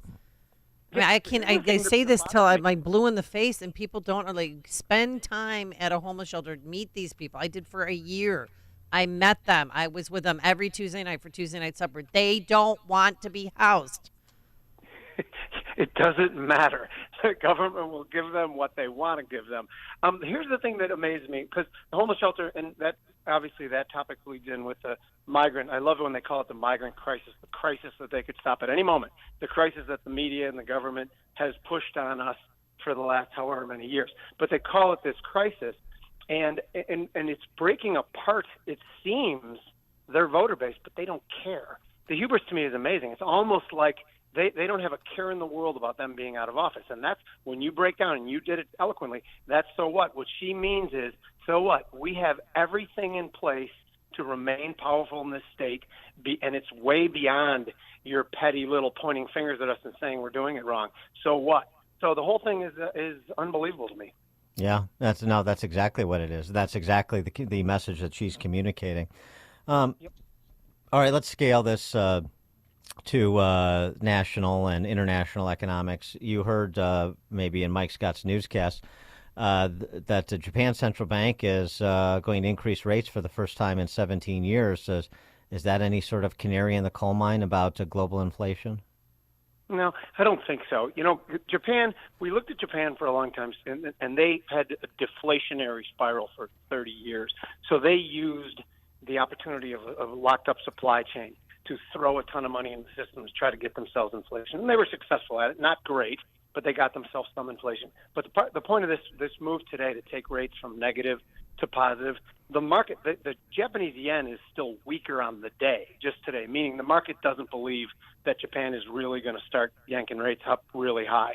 What they're going to do is one off and take a look. China, they think, is on the precipice of great decline, so they really can't raise rates too high. So I don't think it's an enormous deal, and that's what the market's saying as well. What is an absolutely huge deal is in this country that every economist that's on the left keeps talking about the fact that we have a good economy, but never mentions the $34.5 trillion elephant in the room, which is the fact that government keeps spending money to keep everything afloat and papering over any holes in the wall. And that, to me, is unforgivable. Well, I mean, again, we can decry the modern monetary theorists all we want, but they're winning the day. So until it becomes clear that I would think that people having to have 20% more today in take-home pay than they did 3 years ago just to keep pace, and very few people do, I would think that would bring this to a head in terms of what these people are doing doesn't make sense, and it's hurting me. But I'm not so sure people are exactly learning the lesson. Well, this is very interesting you bring that up, because normally in election cycles, inflation is something that the incumbents would worry about.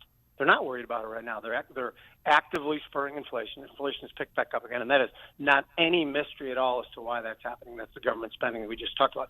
So it must be some strategy to try to somehow blame it on the right, or blame it on local shopkeepers with price gouging, or whatever they call it. What do they call it? Corporate greed, and that's a terrible thing. Corporate greed, I love that. Corporate greed is what kept us from living in caves. I like greed in all its forms. But to your point, not to interrupt, but to your point, that's exactly what they're doing. Biden today in Nevada is going to talk about targeting landlords that are keeping rents artificially high. They're gouging their tenants. So, and we know the one thing that is 100% agreed upon is anytime the government comes in and tries to price fix anything, they, in the medium term and long term, make the prices go higher. And we can start with rent control, like you were saying, because that's a cousin of rent control, of course. Every time, even when a government starts talking about rent control, the big developers start moving out of an area. We've seen that every time. Every time it's been instituted, the same thing happens, and prices go through the roof because the government came in to keep prices down. And what they end up doing is choking supply and not bringing new participants to the market. So this is not something this is something that's settled science within the economic community, that the things he's doing is making prices go higher. What he thinks is that there is a majority of people who are too ignorant to know that that's what it is, and things that sound good. Thomas Sowell, my favorite economist ever, always said that if you characterize the last 50 years, it's policies that worked being replaced with policies that sound good. And that's another one. Yeah, we're going to keep rents down? Sounds great. No, that's not what happens with this. But back to the larger point then, so $34.5 trillion in debt, it sounds like a problem, but it's not being treated like one. And look at the markets, and look at the cryptos. And then also my president tells me that inflation is coming down, and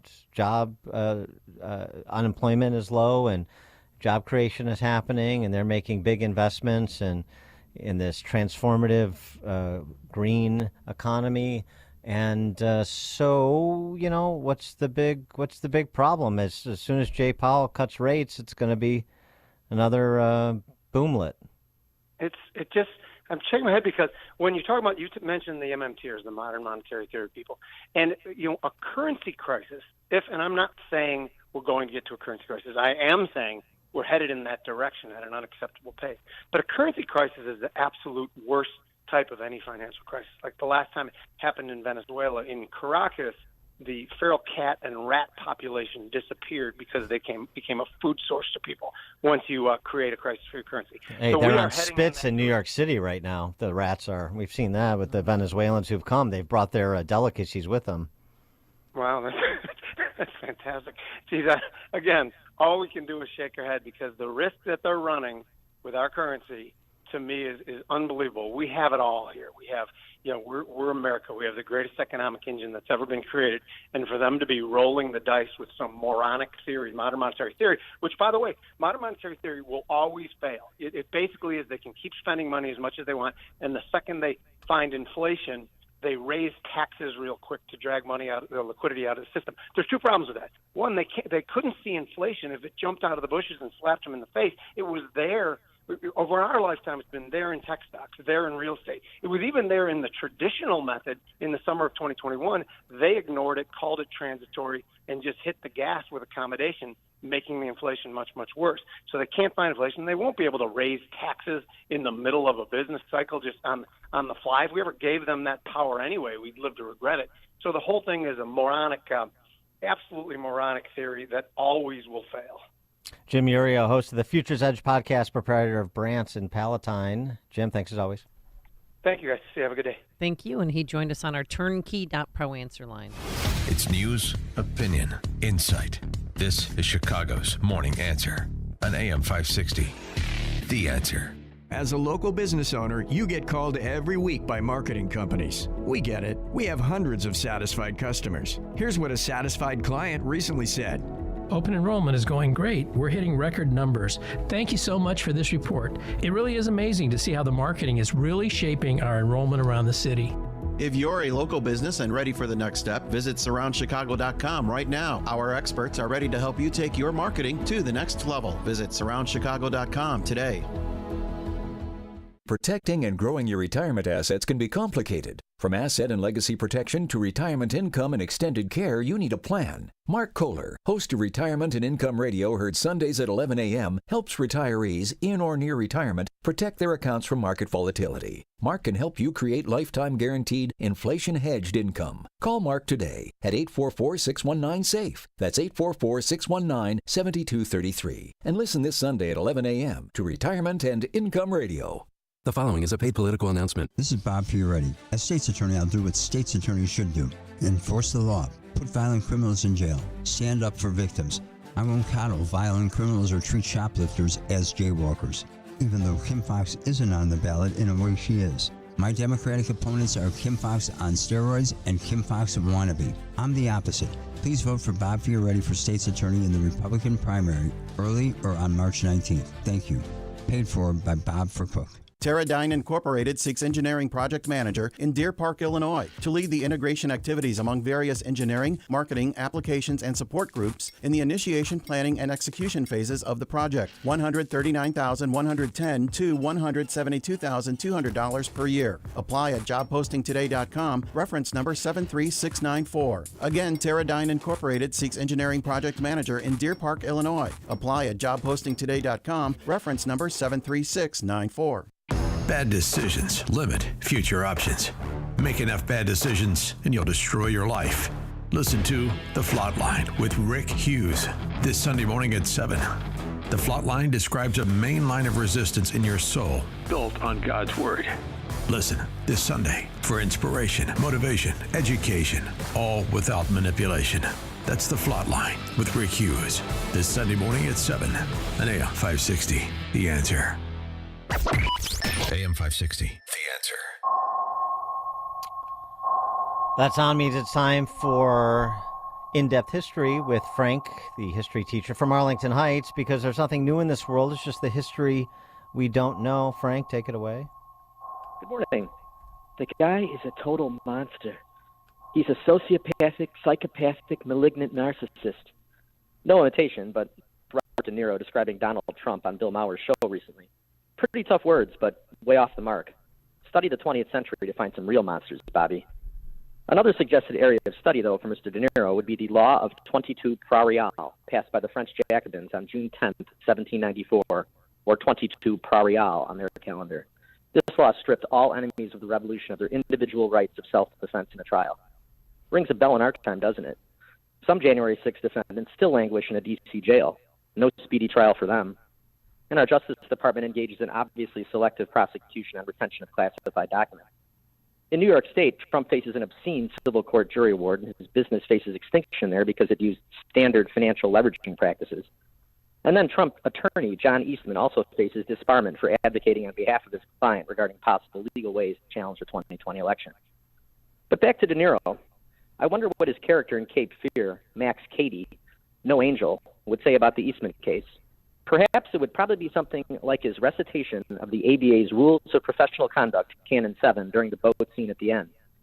A lawyer should zealously represent his client within the bounds of the law. Cady was right, and Eastman is being persecuted. But why all this lawfare, our postmodern version of 22 Pra Real? I'd say Gregory Peck's character in Cape Fear says it right. Moral turpitude. Oh, I thought maybe the Gregory Peck reference was going to be an Atticus Finch one, but okay. All right, very good. Very good, Frank. The De Niro impersonation? Yeah, what did you think? Oh, I need some work on that one, no doubt about it. Yeah, a little bit.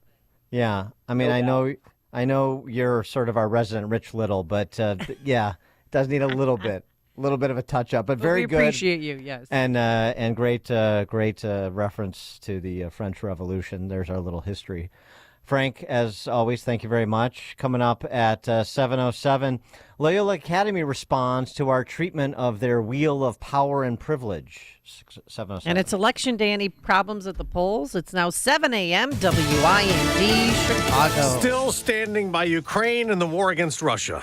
I'm Dave Anthony, Fox News. The United States will not let Ukraine fail. Defense Secretary Lloyd Austin at a meeting of our allies in Germany. This coalition will not let Ukraine fail. But new U.S. military aid remains stalled in Congress as Ukraine goes on the offensive inside Russia, targeting refineries and more. Ukraine has stepped up its shelling of Russian territory in recent months. Yesterday, the governor of the Belgorod region claimed 4 people died in an attack on one village.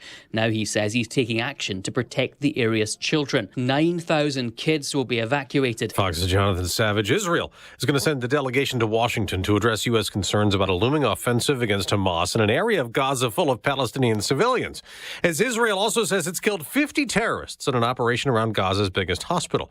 Some of President Biden's fellow Democrats have been critical of his support for Israel in the war, prompting former President Trump to say Jews who vote for Democrats hate Israel and their religion. A Biden spokesman calls that vile. There are presidential contests in 5 states today, including Arizona, where President Biden will go today after stops in Nevada. The campaign has also cut a new digital ad leveraging former President Trump's comments about the auto industry, that if he's not elected, it'll be a bloodbath for the country. The Biden campaign says Trump has spent years threatening political violence and praising dictators. The Trump campaign responded saying, quote, "No amount of gaslighting from the Biden campaign can mask Biden's bloodbath he's brought all across America." Fox's Rich Edson now follow up to the Supreme Court ruling that gave states the right to restrict abortions. In the first full year after that, medication abortions accounted for about 63% of all abortions in the country, up from 53% in 2020. The Guttmacher Institute is a research group that supports access to abortion and says after the ruling, 14 states completely banned abortion. That's Fox's Tanya J. Powers. America's listening to Fox. 30 degrees at 7:02 on AM 560. The Answer. Good morning. I'm Mike Scott. Primary election day. Polls opened at 6. They will remain open until 7 tonight. One of the primary races we are watching, state's attorney's race in Cook County between Clayton Harris III and Eileen O'Neill Burke. Federal prosecutors revealed Monday they plan to call ex-Chicago Alderman Danny Solis as a witness in former Illinois House Speaker Michael Madigan's corruption trial after declining to call Solis in the trial of former Alderman Ed Burke. A Chicago teen critically hurt after a shooting on the South Side. It happened yesterday afternoon around 2:30 in the 7400 block of Kenwood Avenue. A Fenton High School employee has been terminated after sexual abuse allegations. Our school has accomplished so many great achievements, and so many more await our proud Fenton community. After the decision board member Carrie Lewis, the teacher has not been criminally charged or named, but has been on paid leave since allegations surfaced last year. The decision to fire the teacher was made at last night's special closed board meeting at the high school. The board, meantime, will meet in regular session on Wednesday, where there are calls from the community for the entire board to resign. The Bulls have won back-to-back, edging the Trailblazers 110-107. NCAA play-in tournament begins with a couple of matchups. The first four in Dayton featuring Wagner and Howard, and Colorado State and Virginia. The White Sox select Garrett Crochet as their opening day starter. Southsiders lost to Cleveland yesterday. Cubs host Arizona today. The news a service of Turnkey.pro. Turnkey knows small business. Their team of veteran consultants know how to reduce cost and grow new revenue streams. Turnkey has solutions for your business. Visit Turnkey.pro. That's Turnkey.pro. A check of traffic and weather on the way next on AM 560. Dennis Prager says the fight should be over policy. All of my life since I became a Republican, I have argued that the argument should never be as much about the individual a Republican is running against as against the Democratic Party. Do you like or dislike their policies? The Dennis Prager Show. Weekdays at 11, right before Charlie Kirk at 1 on AM 560. The Answer. Signature Bank is Chicago's fastest growing independently owned business bank. It's a bank where relationships still matter. Signature Bank knows your name and your story. I'm Dan Proft, and I know this because Signature Bank is my business bank. I'm Frank Vance, co-owner of Egan Vance Insurance Agency on Chicago's Northwest Side and a customer of Signature Bank. In my line of work, we pride ourselves on being there for our clients when they need it the most, and we recognize when someone does the same for us. As Egan Vance was expanding, we wanted to buy a much sought-after building in the neighborhood. We couldn't waste any time. I called Signature Bank, and that was all it took. I didn't have to talk to multiple people in siloed departments with multiple forms to fill out. One call did it all. As the one who was always looking out for my clients, it was a great change to know that my bank, Signature Bank, was looking out for me. Signature Bank is looking for their next success story. To learn more about turning your business vision into reality, visit signaturebank.bank. Signature Bank, helping local businesses succeed. Member FDIC, Equal Housing Lender. The Fed is setting a digital dollar control trap. The new FedNow system might sound modern and convenient, but the truth is it's all about surveillance and control. Don't be fooled. Secure your assets right now with something Washington cannot manipulate. Hi, Stephen K. Bannon, former advisor to Donald Trump. And in these times of uncertainty, I believe the best way to defend your savings is to use tangible assets, which is why I recommend a physical gold IRA from Birch Gold Group, because gold has a 5,000-year track record as the ultimate guardian of wealth. To find out more, get your free info kit on gold IRAs from Birch Gold Group by texting the word PROTECT to 989898. Birch Gold is the only gold company I trust, so text PROTECT to the number 989898. Text PROTECT to 989898 to get your free info kit on gold IRAs. There's no obligation or purchase required. Message and data rates may apply. Cooler weather is here. Is your vehicle ready for the winter? Remke's Garage, your diesel engine and transmission specialist, can inspect your vehicle so you won't end up on the side of the road. Take it to the experts. Take it to Remke's Garage. The shop at Remke's Garage is equipped with state-of-the-art diagnostic equipment and highly trained technicians. When was the last time you changed your filters, checked your batteries, inspected your tires, belts and hoses, or flushed your coolant? Be prepared. Bring your Mercedes Sprinter, Ford Power Stroke, Dodge Cummins, Chevy Duramax, or Isuzu diesel truck to Remke's Garage and have your tires inspected as well. Ask about the fleet-worthy commercial-grade Toyo Celsius Cargo all-weather tire. The premier tire to accommodate the rainy, icy, snowy, and cold weather we encounter here in the Chicagoland area. Don't get stuck. Remke's Garage is your diesel and Toyo tire headquarters. Visit remkesgarage.com, that's REMKES garage.com, and schedule your inspection today. 7:07, let's get an update on the roads. Team Hochberg Traffic Center is powered by charlesequipment.com, keeping the lights on when unexpected storms cause loss of power at your business. Get help quickly at charlesequipment.com. Eden's at 31 in Lake Cook Road to the junction.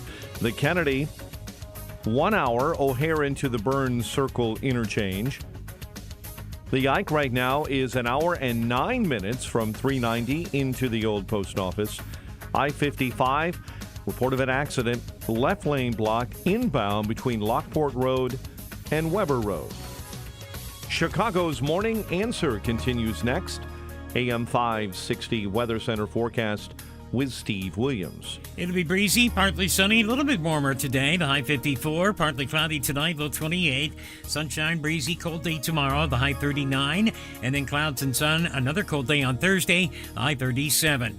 I'm Steve Williams on AM 560, The Answer. 30 degrees. Your next news update, 7:30, and Chicago's Morning Answer continues next on AM 560, The Answer.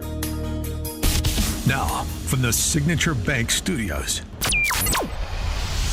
this is Chicago's Morning Answer with Dan Proft and Amy Jacobson on AM 560, The Answer.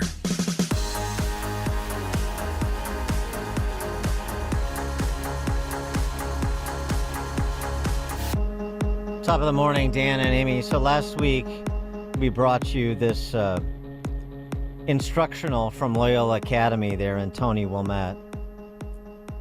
Loyola Academy, private Catholic school, anybody in Chicagoland knows, in a wealthy honky enclave where the schools, even the ostensibly Catholic ones, are self-flagellation spas to release guilt toxins. And, Wow. and that's what Loyola Academy is. Okay. So this wheel of power and privilege, this we didn't know this at the time, but it turns out this was offered in a theology class.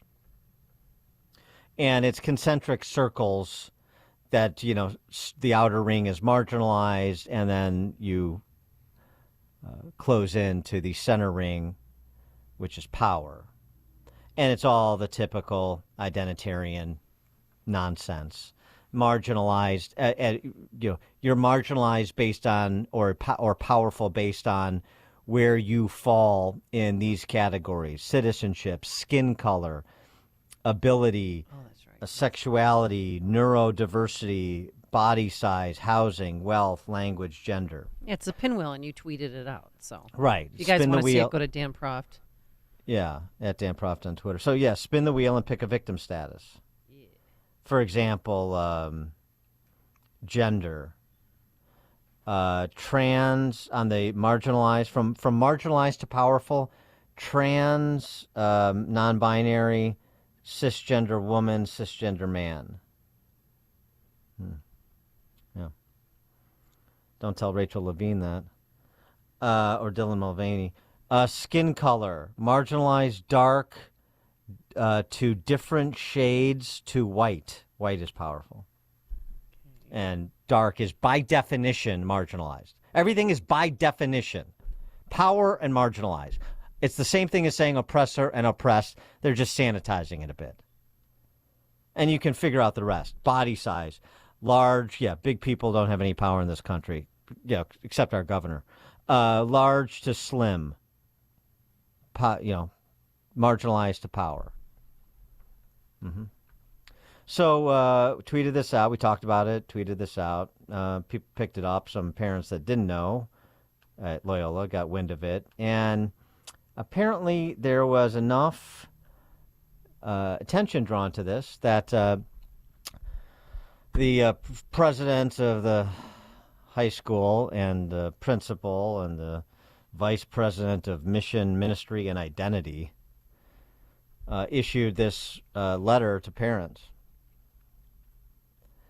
We want to communicate clearly and transparently to you, the parents of Loyola Academy students, in a sophomore theology class, Christian life and community, about a recent lesson.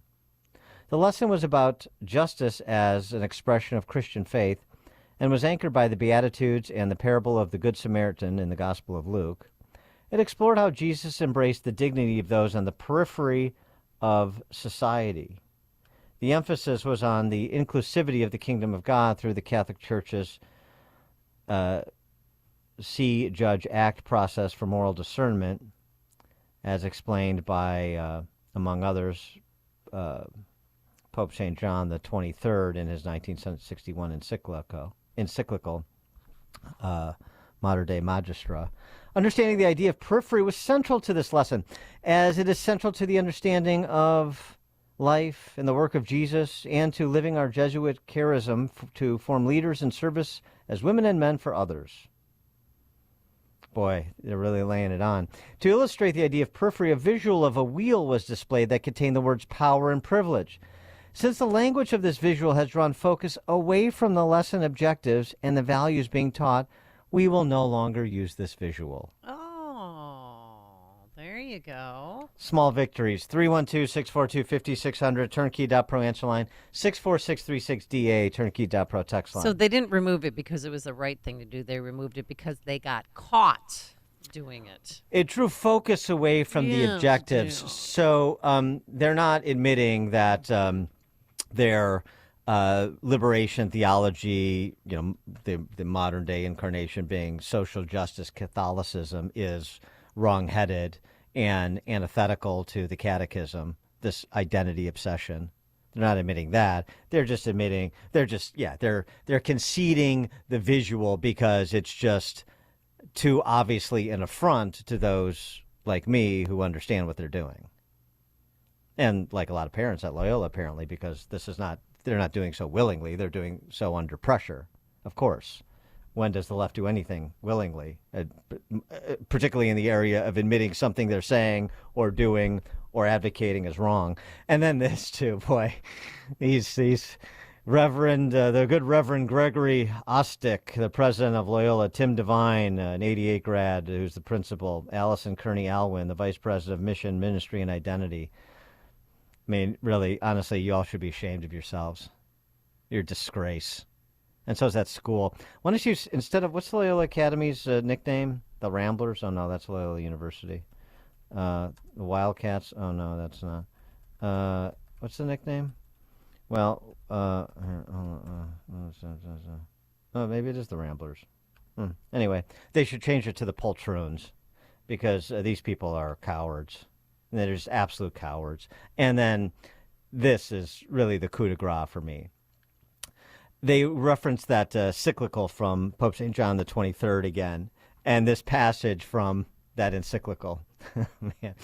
Differences of opinion in the application of principles can sometimes arise even among sincere Catholics. When this happens, they should be careful not to lose their respect and esteem for each other. Instead, they should strive to find points of agreement for effective and suitable action and not wear themselves out in interminable arguments and under pretext of the better or the best.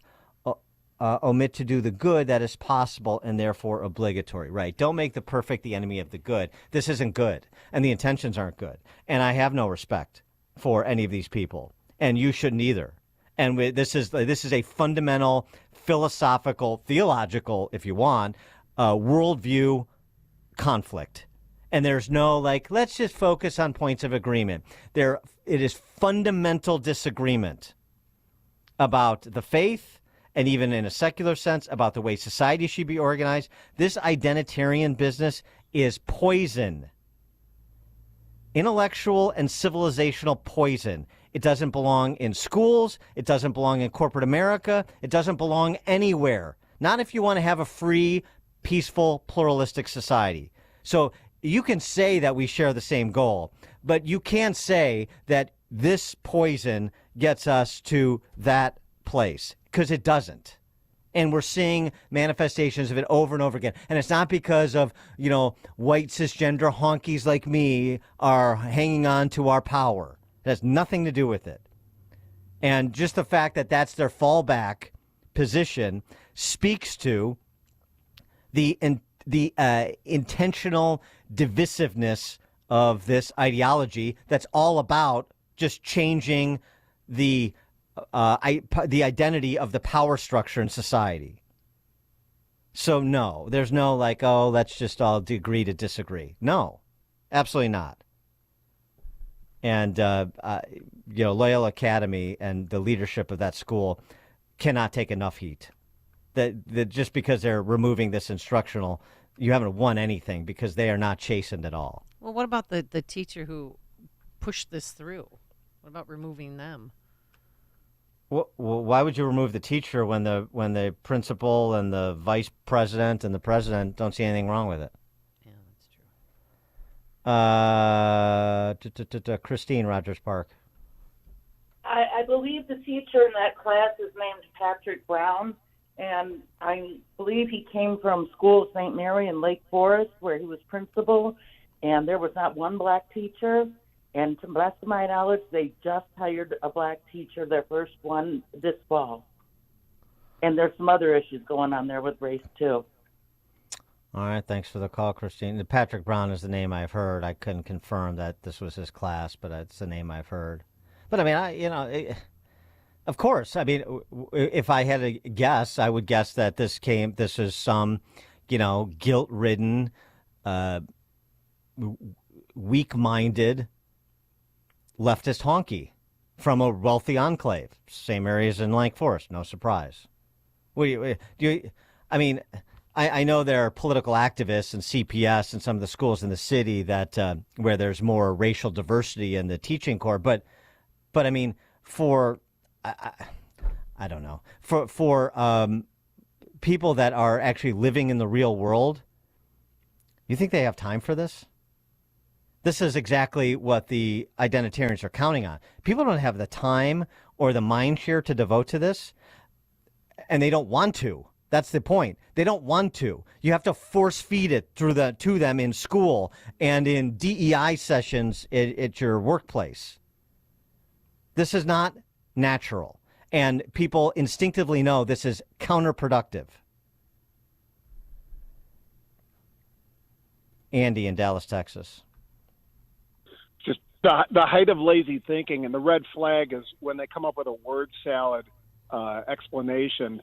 And the other red flag is when they're credentialed up the wazoo. Like you said, these people don't live in the real world. They love to paint targets on the back of what they call the not privileged, and they make people targets their entire life by painting those targets on their back. It's just it's maddening. It is maddening because and by the way, bastardizing the faith is maddening too. I mean, I learned the Beatitudes and the corporal and spiritual works of mercy and the catechism, the entirety of it in grade school and into high school. And I never got this race identity stuff because it wasn't around when I was matriculating through Catholic schools, K through 12. But it was obviously about being a servant leader. That hasn't changed. And it was about being your brother's keeper. And it was about the golden rule, all the simple things that sort of have, ecumenical appeal now and are really actually shared values. So clothing the naked and feeding the poor and sheltering the homeless and all those things. Yes, right. And so it was never the black homeless versus the white homeless. Right. It was just the homeless. And then you have living examples of this too. Bob Woodson at the Woodson Center, a frequent guest here. He spent the last 65 years of his life, trying to uplift and provide opportunity to poor people in America. Not poor black people versus white people versus Latino people, just poor people, disadvantaged people. But that's not the curriculum at Loyola Academy, because that's not the attitude of the leadership of that school, and I'm sure most of the faculty.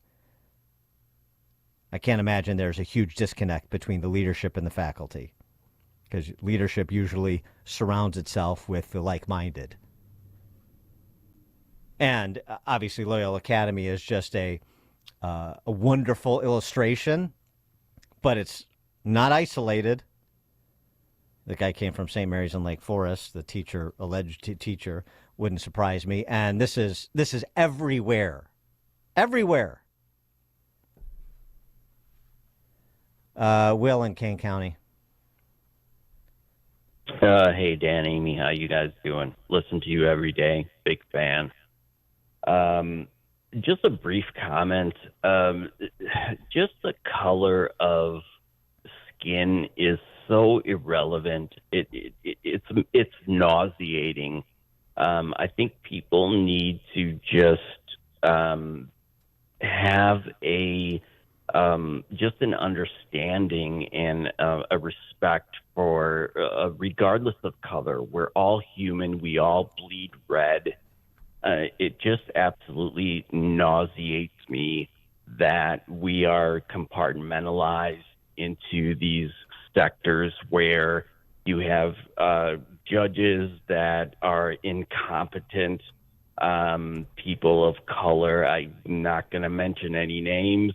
I do watch the news. I don't understand why or how some of these judges, lawyers, or whatever get into their positions. There's just ignorant, emotional, lack of objective rule of law is just absolutely nauseating to me. Thanks for the call, Will. Tim Devine is the principal. He uses the term Latinx in his bio to refer to Latinx, to refer to Latino students. He's also a former CPS teacher. Of course. Of course. Latinx. Right. So even a moniker that Latino students don't like, like by 98%, most have never heard of, but the honky, Tim Devine, the graduate of Loyola Academy, another, honky from that one of those wealthy enclaves around Loyola, I presume, is going to impose it on them anyway. But he's not an ideologue. And these individuals are, advancing the understanding of the Beatitudes and what being a servant leader in the Catholic tradition means. Are you serious? Are you serious? And Loyola parents, I mean, some do because some contacted me. That's how I found out about it. But I mean, honestly, it just astounds me how people with means and intellect and who are engaged with their kids just let an institution as important as their school or schools they just let them go. They just let them be taken over by these sentimental barbarians. It's astounding to me. I mean, if I had a kid, I probably wouldn't have a kid at Loyola because he'd be pulled, but I would be raising holy hell. Yep. Well, some parents did. Publicly, like on Green Bay Road. Publicly. And, I mean, I appreciate the parents that feed information here, but these times require a bit more. Jack, Northwest Indiana. So, of course, it occurs in, at Loyola. Where I suspect you will not have it occur is at Marist or at Brother Rice or at Mount Carmel. Completely different demographic. The parents from where these students come from, they would not tolerate this. Of course, it has to occur in the North Shore. That's all. I'm done with that comment. Thanks. Thanks for the call, Jack. Did I say Green Bay Avenue? Green Bay Road, No, I obviously. thought you said Green Bay Road. I'm sure. I don't know. For some reason, I thought I said Avenue. I sound like I'm an out-of-towner. Yeah, you're forgetting your street names. No, you didn't say Avenue. John in Bridgeport. Just to piggyback off what the last caller said, I think that stuff does happen in Marist, but that's me personally. Yeah. Dan, I got to tell you, what is it with the Jesuits from Georgetown to Loyola? They all do this, and they don't give any praise to Pope John Paul II. They wanted to get rid of Mother Angelica off the TV back in the 90s. What the heck is wrong with these people? I guarantee you there's more Jesuits burning in hell than any other demographic out there. But I wanted to tell you, I went to Mass this past Sunday, and the priest was a Jesuit priest, wanted to say a prayer for all the migrants that they may find their place here in America in society. I wanted to wring the guy's neck and be like, what about me trying to pay kids through college, through schools? How about my prayer? Where's that at? But no, you always want to do that for someone that's in the minority, that's someone that's of a different color skin. The Jesuits suck, Dan, and you know it. Thanks for the call. Wow. Oh my God. It's like that could be on Mount Carmel T-shirts next year when they play. They play Loyola, that is, of course. Yeah, I mean, I just think you have a lot of people in the Catholic priesthood and in the church whose real religion is sentimentality. And it makes them, barbarians. You're not immune to it because you're ordained. Chris, South Loop. Yeah, it's an organ of power. And I think, yeah, there are sentimental barbarians, Dan, and hello, Amy, and thank you for everything you do. But, you know, the church was seen by the left as an organ of power in society, whether the Methodists got there on their own. But, you know, in the 1970s, the top Jesuit theologate in the United States, Weston at Harvard in Massachusetts, was teaching. The doctrine was that to be a Christian, one had to first be a Marxist. I'm not kidding when I say that. I personal knowledge of that. And number two, you know, it's a twofer. Not only do you have the, you know, the kids are stuck there, so you can indoctrinate them, right? But in addition to that, you corrupt this entity, which theoretically is opposed to everything the Marxists want. That's why they sought to take it over from the inside by bastardizing, as you point out with your reference to liberation theology. You know, that's what St. Pope John Paul II was stopping when he took over as Pope, the so-called Medellin approach. But these guys slipped through, and I agree with it. Having grown up in Winnetka, most of my grade school friends went to Loyola, and I completely agree with the guy from Brother Rice or St. Rita. This would not go at 65th and Western. Yeah. There's no way you could peddle this BS. You have to be on Lake Avenue. It's like, as you know, Dan, Lake Avenue, Green Bay Road. You said it correctly. Yeah. You got to be up there with a soft-headed view of life and sort of like a Harvard MBA approach, where you're applying wokeism in every facet of whatever it's the country club you belong to. Thanks for the call, Chris. Yeah, and right, and again, the whole Charles Murray distillation of places like the North Shore, which is they don't preach what they practice.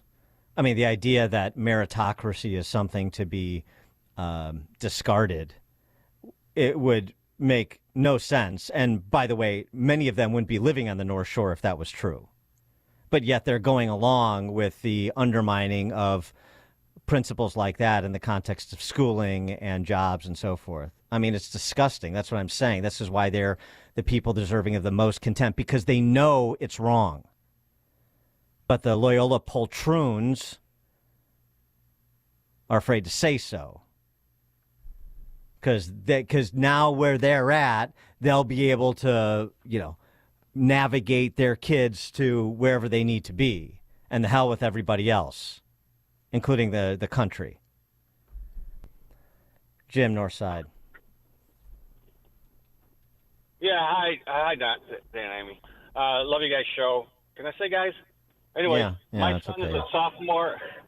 My son's a sophomore at Taft High School in Chicago, and he had that dumb course about 2 months ago. He came home and told me about it, and he was a little upset, a little confused about it. He didn't understand it. And, I mean, I told him, listen, when you have crap like that, he has my permission to get on his phone in the middle of class or walk out. You know, what kind of trouble he gets into. But that's just teaching that crap at Taft High School, too. Absolutely. Thanks for the call, Jim.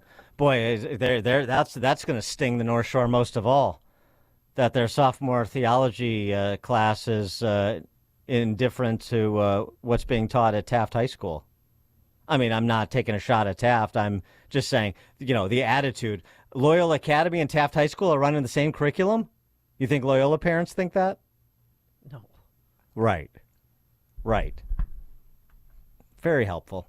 Coming up at 7:37, we'll pick up a discussion of today's election day and local races with Ted Dabrowski, President Wire Points.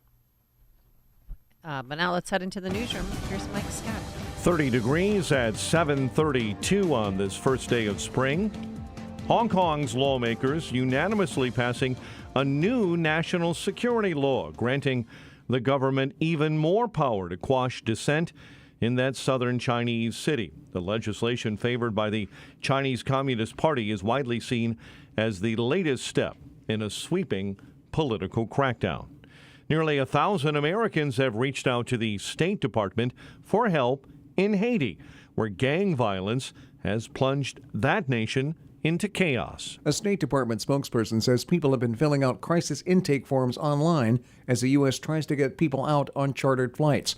Not all of the people who filled out a form are trying to leave, but many are, and the government continues to evaluate transportation options. More than 30 Americans were evacuated Sunday to Miami.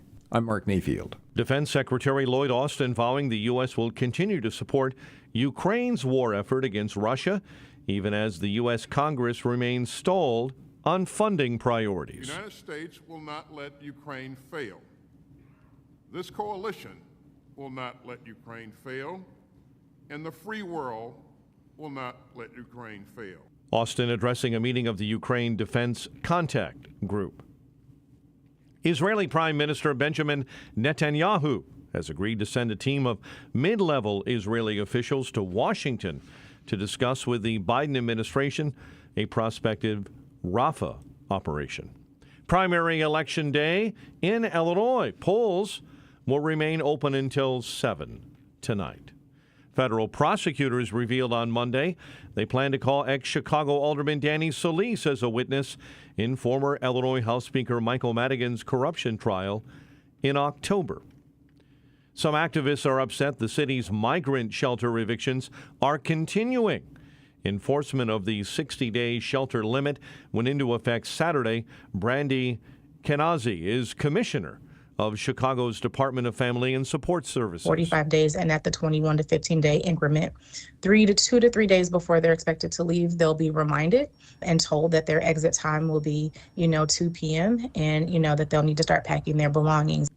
And on Monday night, the Flossmoor Village Board officially voted to terminate Police Chief Gerald Jones. The vote came down to a 3-3 tie broken by the mayor in favor of that firing. Chicago sports, Bulls beat the Trailblazers 110-107. White Sox select Garrett Crochet as their opening day starter and then lost to Cleveland in spring ball, while the Cubs host Arizona today. The news, a service of Chicago Gaelic Park House Raffle. Enter to win a brand new home or a $450,000 cash prize. $100 per ticket. Drawing held March 24th. Visit Chicago Gaelic Park HouseRaffle.com. A check of traffic and weather is on the way next on AM 560. Should biological men be allowed to compete against women? Should women be forced to share locker rooms with biological men? This is the fight that All-American swimmer Riley Gaines is fighting across America as she advocates for the safety, privacy, and quality of women and girls in sports. See Riley Gaines live in Chicagoland on Friday, March 22nd, presented by Breakthrough Ideas and the Parents Matter Coalition. Get your tickets at 560theanswer.com/tickets. That's 560theanswer.com/tickets.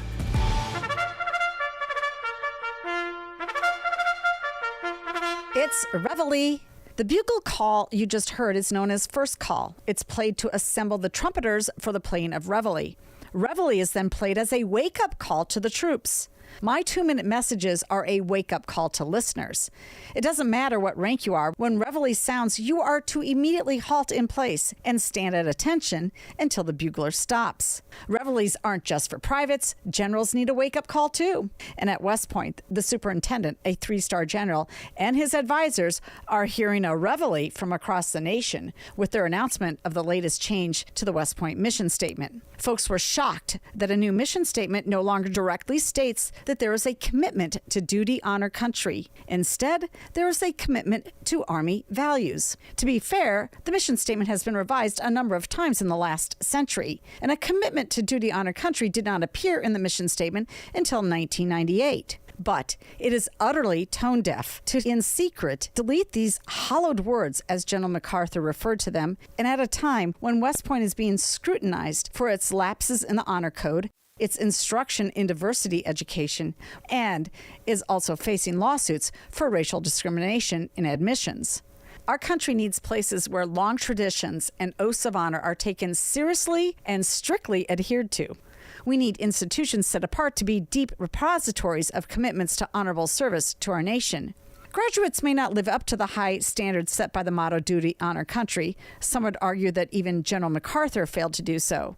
And there may be disputes as to what that means in a practical sense. But that doesn't mean we shouldn't aspire to duty on our country and all that it embodies. I'm Jeannie Ives. Be informed. Listen to my radio show on Sunday from 7 to 9 p.m. and sign up for my newsletter at breakthrough-ideas.com. This is the time of year to enjoy life, so stop letting pain in your joints keep you from doing what you want to do this spring. Call QC Kinetics now. QC Kinetics is the nation's leader in regenerative medicine. I'm talking lasting joint pain relief, folks. No surgery, no drugs, and no downtime. QC Kinetics is literally transforming lives. Their advanced treatments harness your own body's ability to restore and repair damaged joint tissue. No pain pills, no risky surgery.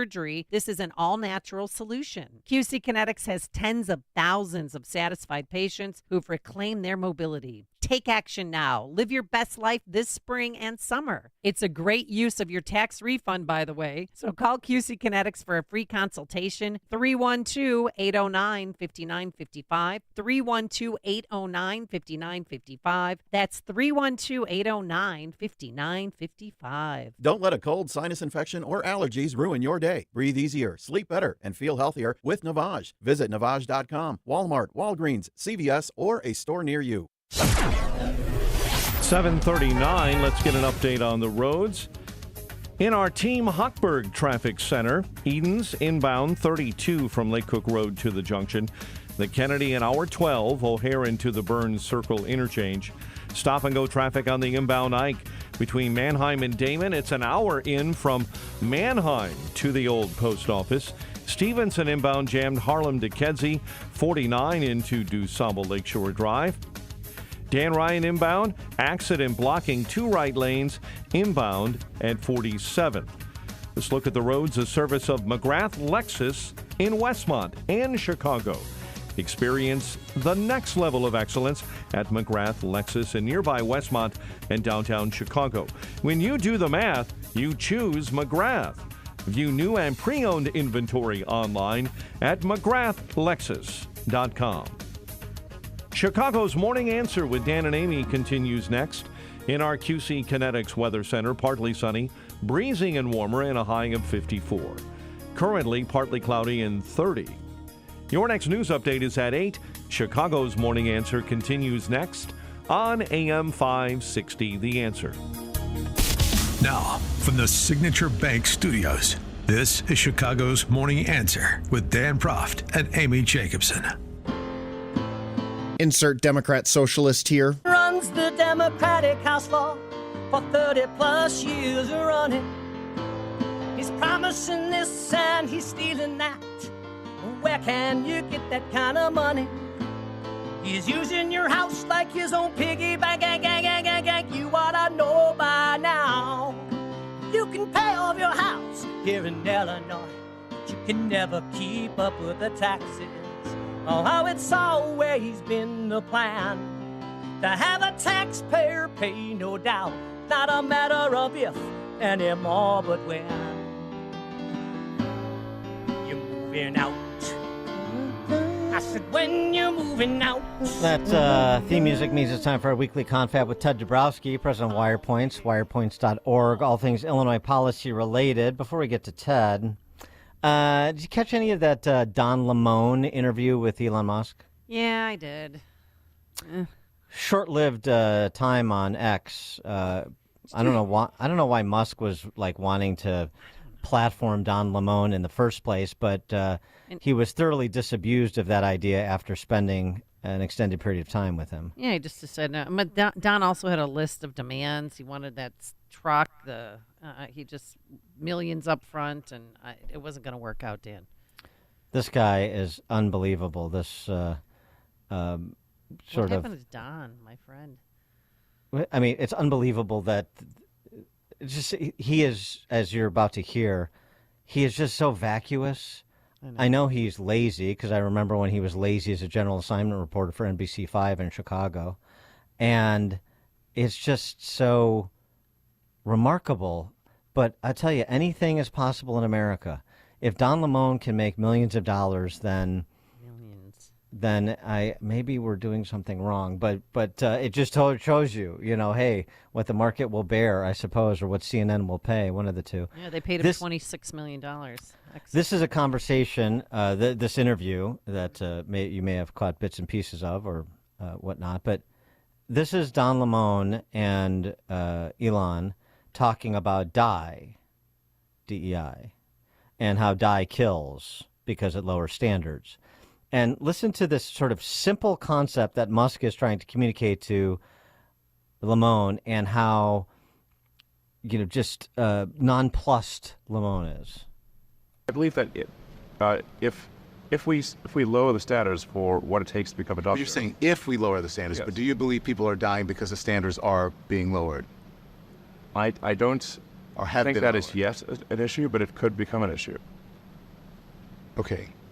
But the actual evidence in history shows the exact opposite. If you look at how minorities were treated by the medical system, most doctors now are white. And there are lots of mistakes in medicine. So you're saying that white doctors have bad medical care? I'm trying to understand your logic here when it comes to DEI, because there's no actual evidence of what you're saying. No, I said, so if the standards, like let's say, I think that particular thing was referring to surgeons. Let's say a surgeon is asked to, a surgeon in training is asked to do a series of operations under the supervision of a senior surgeon, and they get a bunch of those operations wrong. If that happens, and yet they are still approved to be a surgeon, the probability that someone will die, I think, at some point is high. Okay, I understand that, but that's a hypothetical. That doesn't mean it's happening. I didn't say it's happening. You didn't say it was happening. I said it will. But I said if we lower standards, people will die.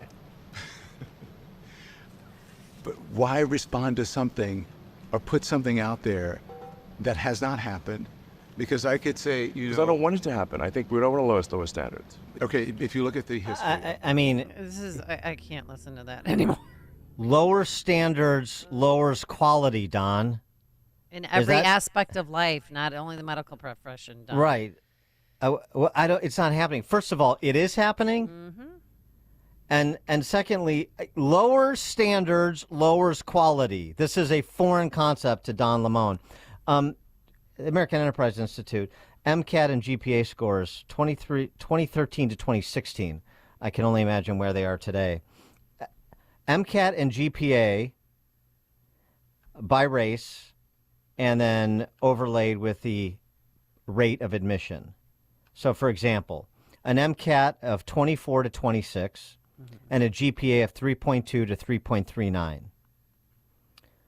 56% of black applicants got admitted, 31% of Hispanic, 8% of white, 6% of Asian. The source is the Association of American Medical Colleges. Is that lowering the standard? MCAT of 27 to 29, GPA of 3.4 to 3.6. 81% of blacks admitted, 60% of Hispanics, 29% of whites, 21% of Asians. Again, Asians getting most short shrifted here. The point is this: standards. That's the point. Merit. And then it's not happening. I mean, somebody needs to do the cross-sectional study of like the background of all the malpractice suits that were where the insurance paid out or a doctor was found negligent or something. I guess maybe to quantify this, to really bring this home. But the concept is really irrefutable. But it's being refuted nonetheless. It's not happening. And I can point to other times where minorities were treated bad by the medical profession. I'm sure. And that's wrong, too. The Tuskegee experiments. What does that have to do with how we're setting up the structure of education, training for our future medical professionals? It has nothing to do with it, which is why, by the way, there's legislation sponsored by a urologist Murphy out of North Carolina. He and Stanley Goldfarb, is a former associate med school dean and now the head of Do No Harm, legislation to eliminate dye from med schools for exactly the reason we're talking about. DEI, poison, and it's dangerous. More on this, Ted. Thanks for joining us. Appreciate it. Good morning, Dan. Good morning, Amy. We talked about DEI. Yeah. Just really, DEI should be struck from everywhere, and it's used in our government every day now. It's what's fascinating to me is it makes it into things like budgets. They'll tell you that Lightfoot was really good at this, and Pritzker too. But in our budgets we look at these things through an equity lens. So forget actual numbers. We're going to do equity lens based budgeting, and of course that filters through everything now. So. Well, and we were talking about Loyola Academy, so that's sort of a, seemingly an innocuous example, this theology class at Loyola Academy. Wheel of power and privilege, and you're categorizing people as oppressor and oppressed based on their body size and race and skin color and gender identity and all this other stuff. But it's not just at Loyola Academy, as you've recently done a little review at Wire Points. And also the implications, boy, all of a sudden maybe they start to become a little bit more concrete. Maybe they're a little bit more real when you're talking about med schools and future doctors. Yeah, and you're just talking about standards, and I think that the easiest one to see where it starts, it starts way earlier, and we can talk about like kids sports and who gets the trophies and all that, but then moves right into the schools, and we've been talking about this a lot, but in the high schools and now talking about minorities, not just minorities, because it's whites too, but CPS graduates something like 80-something% of blacks and Hispanics, and yet on the SAT, right, the standard form for measurement, most of them are 17, 15, 20% of them can read at grade level, or pass, let's call it pass English on the SAT, and yet they're graduating at 85%. So the standards are gone, and if you're a college and you cared about standards and you're getting kids from CPS, you wouldn't really know what you're getting anymore. But most colleges don't care anymore either. So it's the whole chain. It goes from college, and then it goes to the DEI and companies, and it goes to DEI and doctors. It's destroying our system, and that's why DEI has to go. Well, how is DEI playing out in Illinois schools?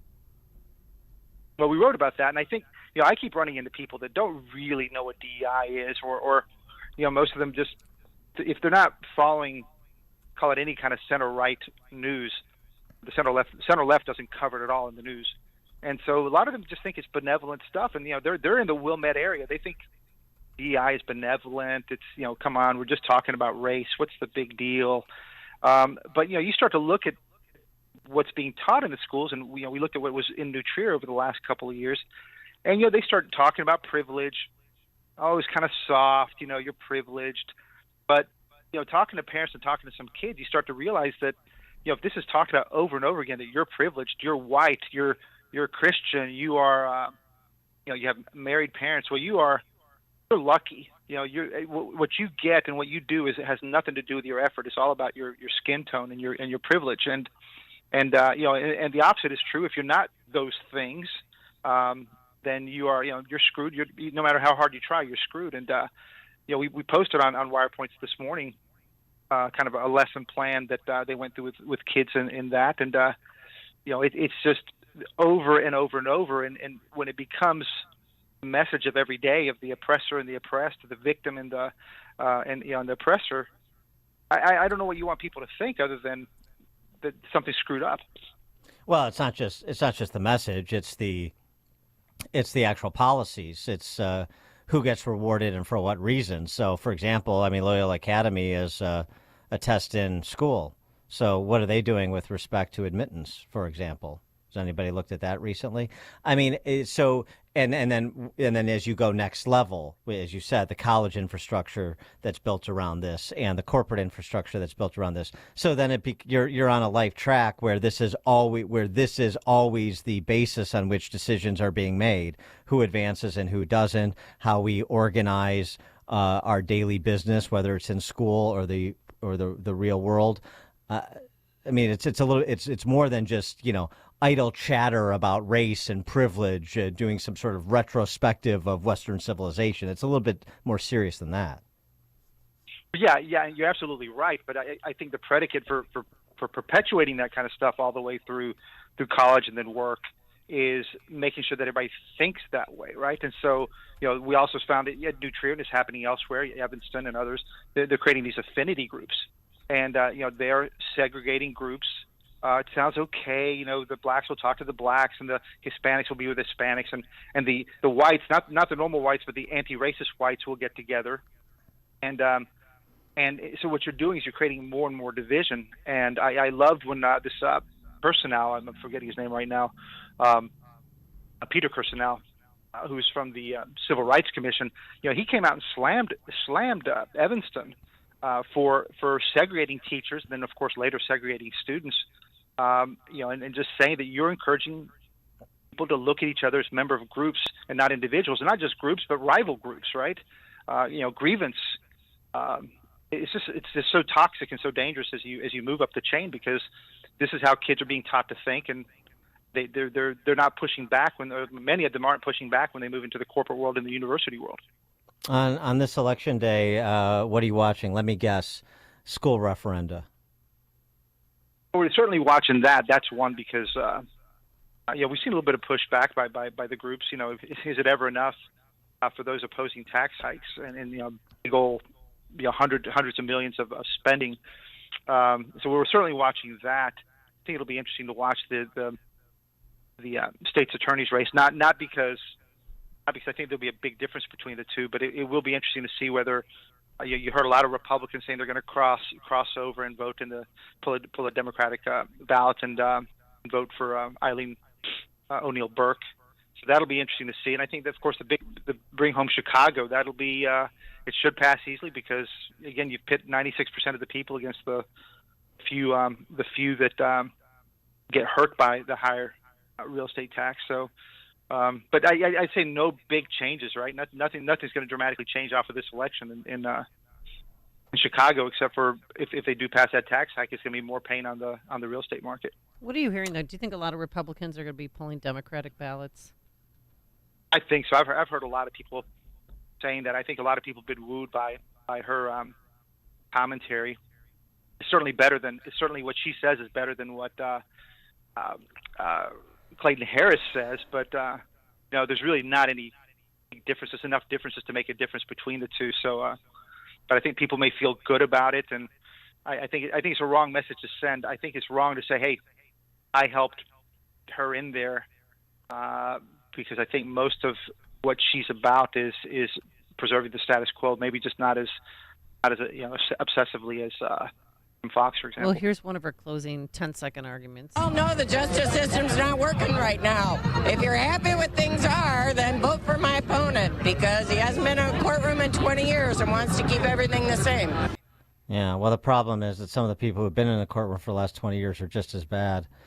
Ted Dabrowski, President of WirePoints, wirepoints.org. Thanks as always, Ted. Appreciate it. You guys.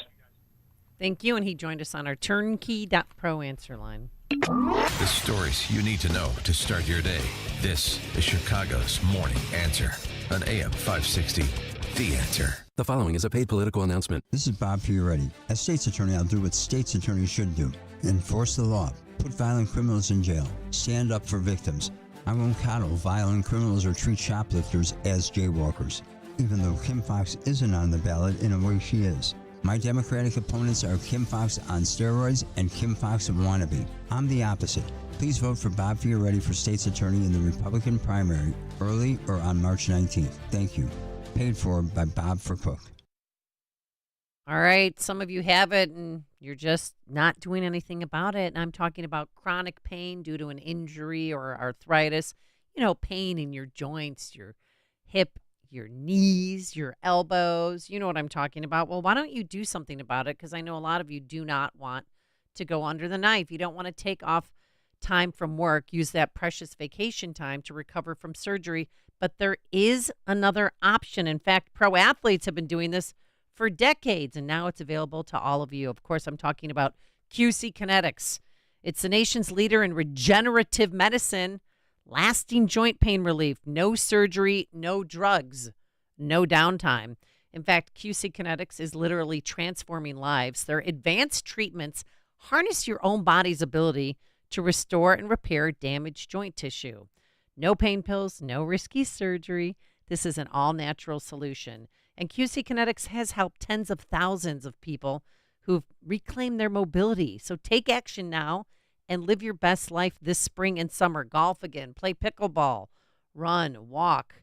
And by the way, it's a great use of your tax refund check. So call QC Kinetics for a free consultation. They'll walk you through the process. They have many offices in the Chicagoland area. The number to call is 312-809-5955. 312-809-5955. That's 312-809-5955. This is Hugh Hewitt for townhall.com. Trump versus Biden 2.0 will be nothing like the first clash in 2020, which occurred during the COVID lockdowns and a shuttered economy. This time around, the presidential racetrack, President Joe Biden also has a record as president. Voters are looking at his age, but they're also concerned about the open southern border, inflation, and its impact on groceries, gas, and housing, crime, and support for Israel in its war with the terrorist organization Hamas. All these issues favor the former president over the current one. One other huge development is certain to occur between now and November: Manhattan DA Alvin Bragg's prosecution of Donald Trump. The merits of this case stink. It is a rank political prosecution. I think this lawfare will almost inevitably help Trump's campaign. The best laid plans of mice and men occurs to many minds. When the dust settles on election 2024 and a former president pulls a Grover Cleveland in the 21st century, one of the people to thank will be Alvin Bragg. News, opinion, insight. This is AM 560, The Answer. WIND, Chicago. Streaming at 560theanswer.com on the AM 560 mobile app, or tell your smart speaker to play The Answer Chicago. It's a ridiculous fine for a crazed ruling. I'm Dave Anthony, Fox News. That's part of former President Trump's rant this morning on Truth Social, claiming the judge in New York who sided with the Attorney General that the Trump organization committed fraud is taking away his appellate rights. The former president writing he may be forced to sell assets at fire sale prices that would be gone when he wins on appeal.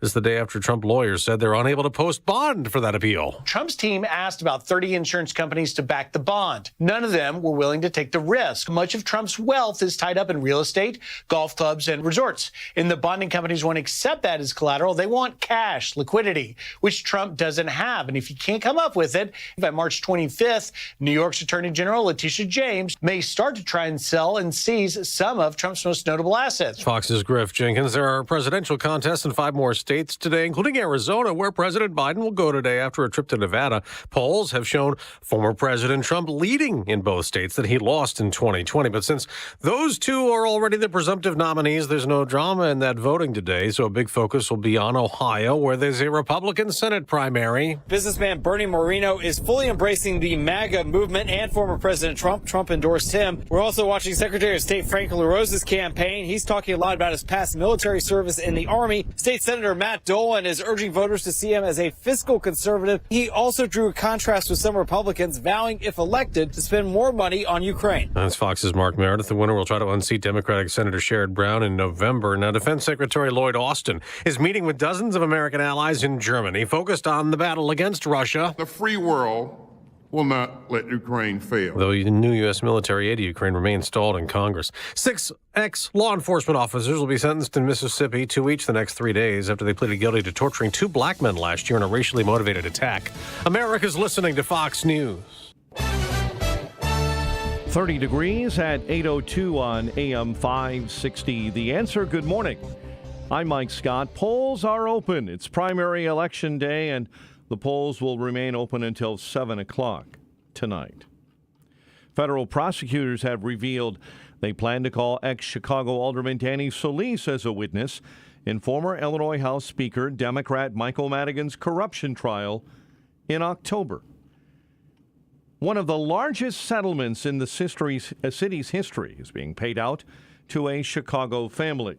It's been nearly 3 years since 18-year-old Nathan Jones was left paralyzed in a car crash after a Chicago police chase in the Westtown neighborhood. Now, the city of Chicago City Council still has to approve that payout. A Fenton High School employee has been terminated after sexual abuse allegations.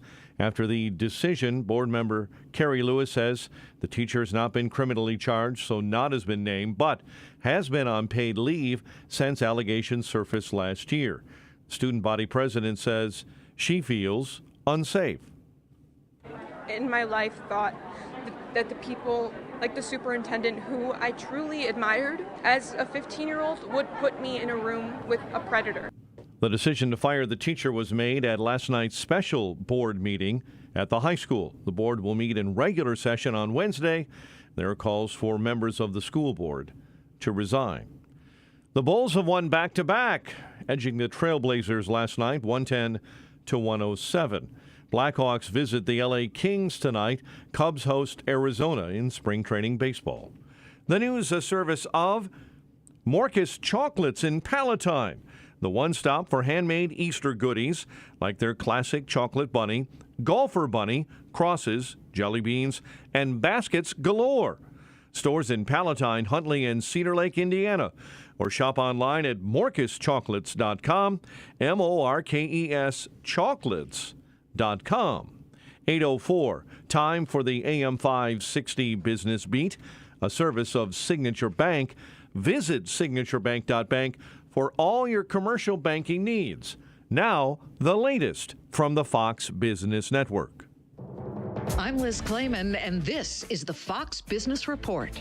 Server maker and NVIDIA partner Supermicro Computer stock is falling after the company said it's planning to offer 2 million shares of its common stock in a public sale. This would let the company capitalize on its shares climbing at 252% year to date. Unilever says it expects to slash 7,500 jobs around the world, predominantly office-based roles, and may spin off the ice cream unit that produces Ben & Jerry's. The multinational maker of Dove soap and Hellmann's mayonnaise says that lower margin ice cream unit differs from its other businesses. The restructuring plan will cost around 1.2% of revenue for the next 3 years for Unilever, which says it's trying to turn into a higher growth, higher margin business.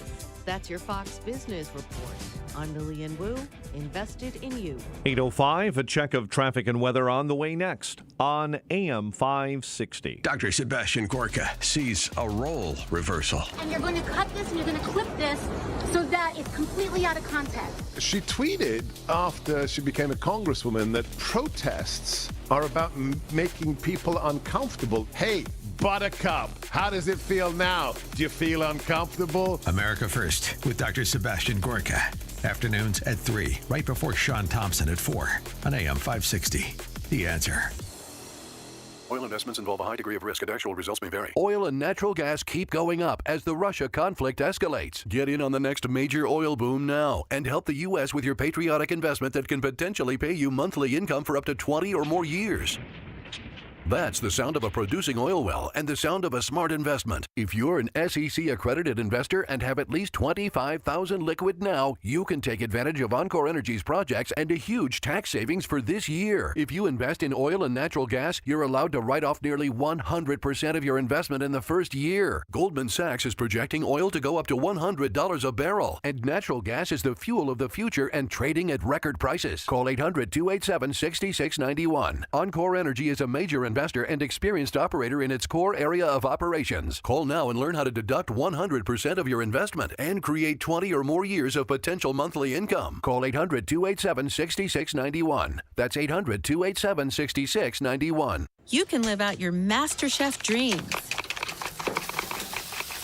when you find a professional on Angie to tackle your dream kitchen remodel. Connect with skilled professionals to get all your home projects done well. Inside to outside, repairs to renovations. Get started on the Angie app or visit Angie.com today. You can do this when you Angie that. The following is a paid political announcement. I'm Dr. Kent Mercado, and I'm running for Congress in the 11th District. I'm a physician, attorney, humanitarian, father, and husband. And I have had the privilege of speaking with several thousand residents, and I've heard your concerns. And they are kitchen table issues: the economy, education, safety, and secure borders, access to quality and affordable physical and mental health care. I'm here to be your voice. Please vote for Dr. Kent Mercado for Congress on March 19th in the Republican primary. This message was paid for and approved by Dr. Kent Mercado for Congress. The Fed is setting a digital dollar control trap. The new FedNow system might sound modern and convenient, but the truth is it's all about surveillance and control. Don't be fooled. Secure your assets right now with something Washington cannot manipulate.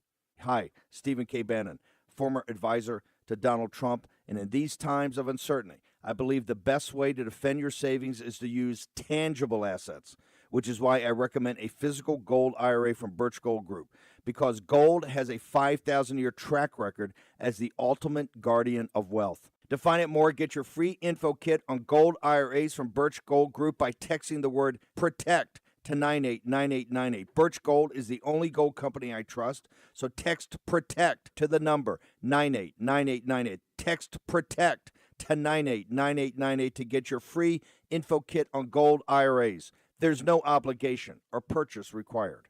Message and data rates may apply. 8:09. Let's get an update on the roads in the Team Hochberg Traffic Center. And this update is service of Fox Valley Coins. No waiting, no problem, no charge for in-store verbal appraisals. Bring your gold or silver in today. FoxValleyCoins.com. Inbound Edens, 30 minutes Lake Cook Road to the junction. Outbound Edens, accident reported right at Peterson. The inbound Kennedy is a full 90 minutes from O'Hare into the Burns Circle interchange. The Ike Jam solid inbound, 25th all the way to Western. Right now it's an hour and 16 from 390 into the old post office. The outbound Ike accident with a left lane blocked between Costner and Harlem Avenue. Chicago's Morning Answer with Dan and Amy continues next. AM 560 Weather Center forecast with Steve Williams. It'll be breezy, partly sunny, a little bit warmer today. The high 54, partly cloudy tonight, low 28. Sunshine, breezy, cold day tomorrow, the high 39. And then clouds and sun, another cold day on Thursday, high 37. I'm Steve Williams on AM 560, The Answer. In our QC Kinetics Weather Center, 30 and partly cloudy at O'Hare, 30 at Midway, 29 in Aurora, and 30 along Chicago's lakefront. Your next news update, 8:30. Chicago's Morning Answer continues next on AM 560, The Answer. Now, from the Signature Bank Studios, this is Chicago's Morning Answer with Dan Proft and Amy Jacobson. This is Chicago's Morning Answer with Dan Proft and Amy Jacobson on AM 560, The Answer.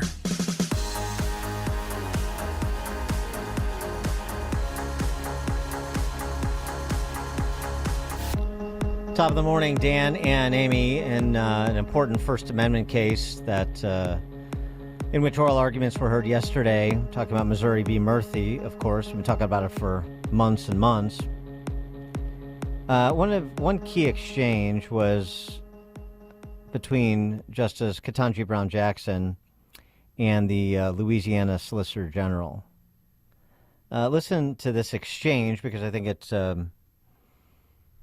really it's sort of a disturbing perspective Jackson is telegraphing about our First Amendment freedoms. Biggest concern is that your view has the First Amendment hamstringing the government in significant ways in the most important time periods. What would you have the government do? I've heard you say a couple times that the government can post its own speech, but in my hypothetical, kids, this is not safe, don't do it, is not going to get it done. And so I guess some might say that the government actually has a duty to take steps to to protect the citizens of this country, and you seem to be suggesting that that duty cannot manifest itself in the government encouraging or even pressuring platforms to take down harmful information. So can you help me? Because I'm really worried about that, because you've got the First Amendment operating in an environment of threatening circumstances from the government's perspective, and you're saying that the government can't interact with the source of those problems. And, Your Honor, I understand that instinct, and I guess what I tell you is our position is not that the government can't interact with the platforms there. They can and they should in certain circumstances like that present such dangerous issues for society and especially young people. But the way they do that has to be in compliance with the First Amendment, and I think that means they can give them all the true information that the platform needs and ask to amplify that. Right, but you're just saying that. I guess I thought when you say the way they do that is consistent with the First Amendment is that they have to show that they have a compelling interest to do what they're doing. In other words, you want us to take the line to be between compulsion and encouragement. And what we're looking at is the government can't compel, maybe they can encourage. I'm wondering whether that's not really the line. The line is, does the government, pursuant to the First Amendment, have a compelling interest in doing things that result in restricting the speech in this way? That test, I think, takes into account all of these different circumstances, that we don't really care as much about how much the government is compelling, or maybe we do, but in the context of tailoring and not as sort of a freestanding inquiry that's overlaid on all of this. Does that make sense? It does, Your Honor, and I apologize for missing your guidance earlier. So the way I think about that is I've been discussing the standard, and I thought we've all been discussing the standard on the front end of the analysis, which is there a First Amendment violation? Is there an abridgment of speech? I guess I would conceptually think of strict scrutiny, narrow tailing, compelling interest as coming in at the back end to say, yes, maybe in the ordinary case, the government shouldn't have been permitted to undertake the kind of suppression of free speech that it did, but in this unique circumstance, it actually had a compelling interest, and it used narrowly tailored means to accomplish that interest. I mean, I think that's the fail-safe. If you're concerned with the breadth of our arguments, that's one fail-safe, which is no matter how broad the standard the court adopts, there's always going to be strict scrutiny at the end of the line to save the government in times where it desperately needs to do the things that you're outlining. Thank you. Thank you, counsel. Michael Schellenberger noted that he worried about this being a predicate to state censorship or greater state censorship, and so do I. Schellenberger, of course, one of the Twitter Files reporters. For more on this, please be joined by Jed Rubenfeld. He's a professor of law at Yale, an expert on constitutional law and First Amendment rights, also the author of The Interpretation of Murder. Professor Rubenfeld, thanks for joining us. Appreciate it. Oh, happy to be here. So isn't Ketanji Brown Jackson sort of insinuating a more expansive prior restraint power for the federal government? Well, the clip you played is one of the most worrisome, troublesome exchanges in an oral argument I've ever heard, and it was very disheartening to hear that. Let me say a couple of things by way of real quick background. Number one, I'm a lawyer in that case. I'm involved in the litigation. Just full disclosure, Bobby Kennedy Jr. is a plaintiff in that litigation. I'm his lawyer. Just so you know, everybody knows that I'm good to know. A lawyer in that case. But are you going to be his running mate as well? Yeah, right. But what she's saying is she's invoking what's known as the compelling state interest test. And in exceptional cases, the government's allowed to, according to current law, is allowed to violate our constitutional rights in extremely exceptional circumstances if there's a so-called compelling state interest and what they're doing is very narrowly tailored. Mm-hmm. Now, you got to understand, the government itself did not argue that in this case. No one has argued, not even the government itself, that what it did could be justified under this compelling state interest test, because what they did was not narrowly tailored at all. And if Justice Jackson thinks that what the government did in this case, which is having like 80 to 100 analysts calling up the platforms several times a week and telling them what to take down, and pressuring them and working with them to censor protected speech, if she thinks that that's going to be something that the compelling state interest test can justify, we're all in big trouble. So that's a very worrisome thing. Even the government itself had not argued it, and I was very disappointed to hear Justice Jackson making that argument. I can tell you this. A couple of years ago, you could not say on Facebook, on Twitter, on Google, you could not say that the COVID virus might have originated in a lab in Wuhan, China. Right. Now, what compelling state interest did the government have in not letting people say that? All it was doing was pushing its own political agenda and stopping people from speculating about what turned out to be a very strong, plausible explanation of the origins of the virus, and the idea that the government can tell folks they can't say that, and that Americans were not permitted to say such a thing on the social media platforms for like 6 months in 2020. That was, it's what country are we living in, and that you cannot possibly get to the compelling state interest test to justify something like that. Well, the other thing too is how the state went about pursuing this compelling interest that Ketanji Brown Jackson thinks it had. They didn't say we have a compelling state interest. We're calling on social media companies to make sure they promote the vaccine and they they don't platform theories about its origination in Wuhan or whatever, platform the mitigations and so on and so forth. It didn't do that. It did this surreptitiously, pressuring them behind closed doors, using state power, as some argued, maybe as Alito argued, we've got this Section 230 in our pocket, so you better go along. To the extent there was pushback, and oftentimes there wasn't, they were sort of colluding. But it wasn't, they didn't make this open and notorious that this is what we believe, and so we're acting under this theory. They did it all in a clandestine manner, which goes to, a belief, I think a reasonable belief, that they knew what they were doing was wrong. They knew they couldn't do it themselves, so they used a cutout. Well, you're exactly right about that, and it's extremely important. Just so everybody understands, there's two things the government's not allowed to do in these contexts. First, it can't coerce, and that's what everybody was talking about at the oral argument, and that's kind of what you're talking about too. You can't threaten and say, look, if you don't do what we want you to do, we're going to, maybe pull your 230 protection, or maybe we'll come after you under the antitrust laws. That's called coercion. That's a threat. And everybody understands that the government cannot do that, and if they did that, which, they were found, the Fifth Circuit Court of Appeals found they did do that. Mm-hmm. And if they did that, that's unconstitutional. They cannot get Facebook to censor speech by threatening them. But the other thing that they can't do, and there was no talk about this at the oral argument yesterday, and it was very disappointing, they're not allowed to get in there and do what's called joint activity, a joint action. That is, get in there and involve themselves so closely that they become participants, joint participants in the platform's censorship decisions, what particular stuff to take down, what censorship policies they should have. And there was tons of evidence that that's what they did. They got in there and they became co-partners. The platforms were even referring to themselves as partners with the government agencies in deciding what speech Americans could not say, what facts they couldn't dare to utter, what viewpoints they couldn't dare to express. And I was shocked that the lawyers didn't push that and that the justices didn't see it, and because the Fifth Circuit Court of Appeals found that was violated too. That rule was violated too. There was joint action in this case, and I think we should have heard more about that yesterday as well. Well, you can't suspend the Constitution because they said COVID's a once in a lifetime event.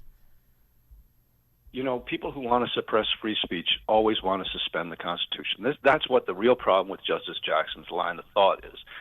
Folks who want to curtail speech always think that they have the best of reasons for doing so, that national security depends on it, that compelling state interests depend on it. Everybody who wants to suppress free speech always thinks that. And the courts are there, and the First Amendment is there to say, no, you can't do that. Right, and not to mention, in this case, with respect to COVID, it turns out some of the people whose speech they were suppressing, like Dr. Jay Bhattacharya and Dr. Martin Kulldorff, were more accurate when it came to COVID than the powers that be that were guiding the social media companies when it came to tailoring what speech was allowed and what speech wasn't. You have that right again, and we should have heard more about that yesterday. So the doctor whom you're mentioning, the Stanford scientist, Jay Bhattacharya, what he and a few others wrote the famous Great Barrington Declaration, saying lockdowns are the wrong way to go here. We have a disease that is mostly, unfortunately, tragically, the death rate for older and ill people was much higher. Why are we locking down the healthier people? And that was a serious public policy debate that should have gotten much more play. Now, years later, most people are coming around to their position that the lockdowns were a disastrous failure, and yet they were suppressed. These were public policy arguments. They were dissenters. They were saying the current policy on COVID is wrong, and you're not saving lives, and that we live in a country where all of a sudden you couldn't say that. You couldn't have a public policy debate about that. That's not how you satisfy compelling state interest. You satisfy compelling state interest by letting letting the facts out and letting people argue and debate their opinions. And what we saw in 2020 and 2021 was exactly the opposite. Well, we got you because this just came over the transom. What do you think the prospects are for Trump in terms of finding success with the defamation suit against ABC and George Stephanopoulos for his characterization of Trump in an interview he did with Nancy Mace that you may have seen, where he pressed Nancy Mace, a rape survivor, as to how she could support someone who was found to have been liable for rape in that civil case? Yeah. Well, I tell you, when public figures like former President Trump try, and many others as well, try to sue folks for defamation, they run into a legal doctrine which makes it extremely difficult. Actual malice. Yeah, they got to show what's called actual malice, and folks sometimes don't understand that word. It doesn't mean ill will. It doesn't mean like somebody doesn't like somebody else. It means you have to show the person who libeled you actually knew that what they were saying was false when they said it. You almost have to show that's how high the bar is, and it makes it so difficult.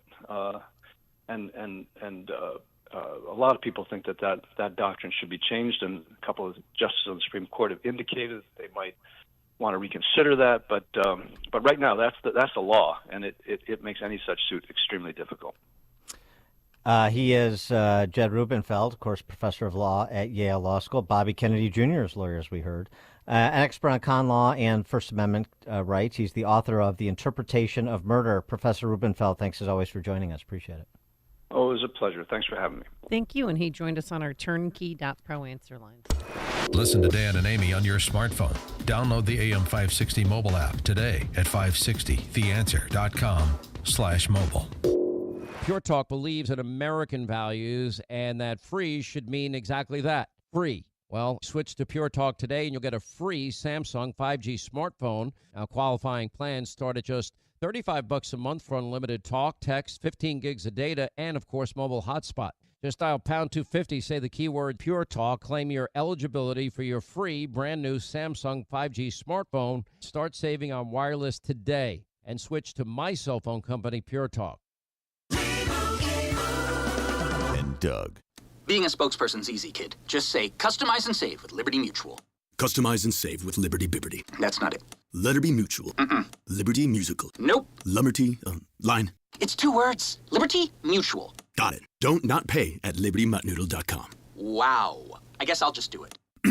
Only pay for what you need at libertymutual.com. That's a wrap. Liberty, liberty, liberty, liberty. Underwritten by Liberty Mutual Insurance Company and Affiliates. Hi, this is Carl Amari. I'm Lisa Wolf. Join us every Saturday night beginning at 8 p.m. for all things entertainment on Hollywood 360. If you love classic radio shows, The Shadow, Jack Benny, The Lone Ranger, Dragnet, Gunsmoke, and many more, we have them for you on Hollywood 360. We'll also present trivia contests with prizes, showbiz news, celebrity interviews, games, and movie reviews. So don't miss Hollywood 360 every Saturday night beginning at 8 p.m. on AM 560, The Answer. This is the time of year to enjoy life, so stop letting pain in your joints keep you from doing what you want to do this spring. Call QC Kinetics now. QC Kinetics is the nation's leader in regenerative medicine. I'm talking last lasting joint pain relief, folks. No surgery, no drugs, and no downtime. QC Kinetics is literally transforming lives. Their advanced treatments harness your own body's ability to restore and repair damaged joint tissue. No pain pills, no risky surgery. This is an all-natural solution. QC Kinetics has tens of thousands of satisfied patients who've reclaimed their mobility. Take action now. Live your best life this spring and summer. It's a great use of your tax refund, by the way. So call QC Kinetics for a free consultation. 312-809-5955. 312-809-5955. That's 312-809-5955. In a big city like Chicago, we all know that there are challenges, especially for children. But behind the staggering statistics we often hear about, there are real kids who need support to overcome these barriers. That's what By the Hand Club for Kids is all about. By the Hand Club for Kids is a faith-based, nonprofit organization serving children in some of Chicago's most under-resourced neighborhoods, places like Austin, Englewood, Cabrini Green, and Oakdale Gardens. By the Hand Club for Kids runs after-school programs for children that nurture their minds, their bodies, and their souls. Right now, By the Hand Club for Kids is serving nearly 1,800 children, and we need your help. Your one-time gift of just $120 will provide a day of after-school programming for 2 children. Or you can become a club champion and give a monthly gift of just $40, which will provide for 8 children in the next year. Give that gift today by going to bythehand.org/radio. That's bythehand.org/radio. At Turnkey, we understand that success isn't just about the bottom line. It's about creating a business that aligns with your own personal goals and aspirations. Hi, this is David Kolsak, president and founder of Turnkey. Nearly 3 decades ago, I started my own business so that I could have control of my financial destiny. I also wanted the freedoms of flexible work hours, family time, and to pursue my own passions. Now, my team of veteran consultants and technicians have been helping other businesses do just the same. At Turnkey, we know that every business is unique. That's why we take the time to learn about you and your business and help you build a customized strategy to make your business an extension of your lifestyle. We optimize your business, streamline operations, leverage your IT infrastructure, and help you find innovative solutions. Our world-class IT and business consulting services allow us to focus on the tedious stuff so you can focus on what's important to you. Start a conversation today. Visit turnkey.pro. That's turnkey.pro today. Imagine what your future looks like. Is the picture a little blurry? Hey, it's Sean Thompson here for Alpha Wealth Group. When we look ahead, we're visualizing where we want to be, and for retirement, that can be hard without a written financial plan. Tom Fortino of Alpha Wealth Group can help you bring your retirement picture into focus. For decades, Tom has been crafting customized financial strategies. His goal is to help you protect your savings, grow your wealth, and create an income strategy you cannot outlive.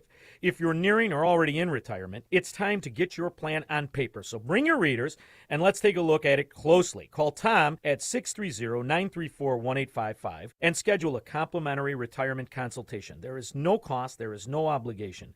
This is a chance to get a clearer view of your retirement. The number again is 630-934-1855 or visit alphawealthgroup.com.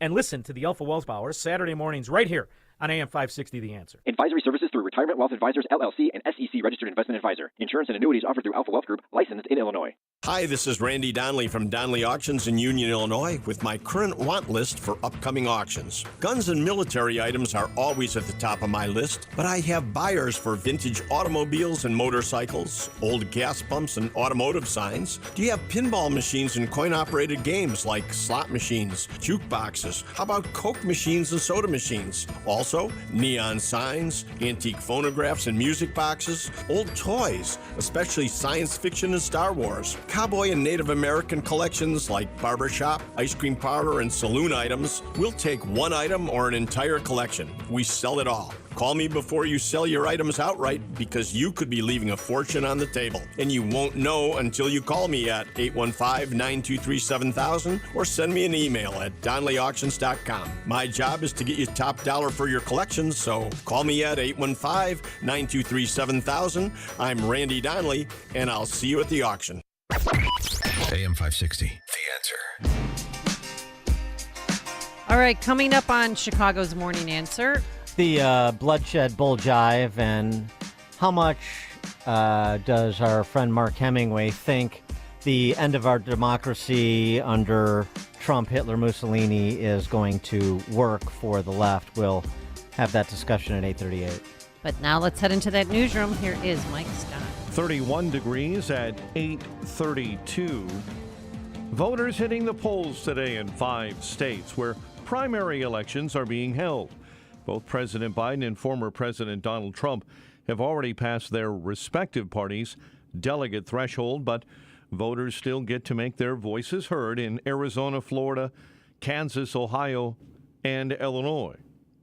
President Biden has concerns about Israel's plan to begin military operations in Gaza. National Security Advisor Jake Sullivan told reporters on Monday that Biden spoke with Israeli Prime Minister Benjamin Netanyahu and shared his concerns. He called on Netanyahu to send officials to Washington in the coming days to hear an alternative approach to targeting Hamas in the city. Sullivan added that more than 1 million people have taken refuge in Rafah and have nowhere else to go. The administration has pushed the Israeli government to come up with a plan to protect civilians in the city. This comes as Israel faces criticism for its war with Hamas as the civilian death toll in Gaza continues to rise. I'm Mark Mayfield.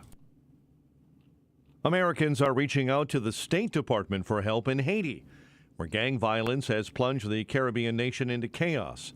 A State Department spokesperson says hundreds have filled out crisis intake forms as the U.S. tries to get people on to chartered flights.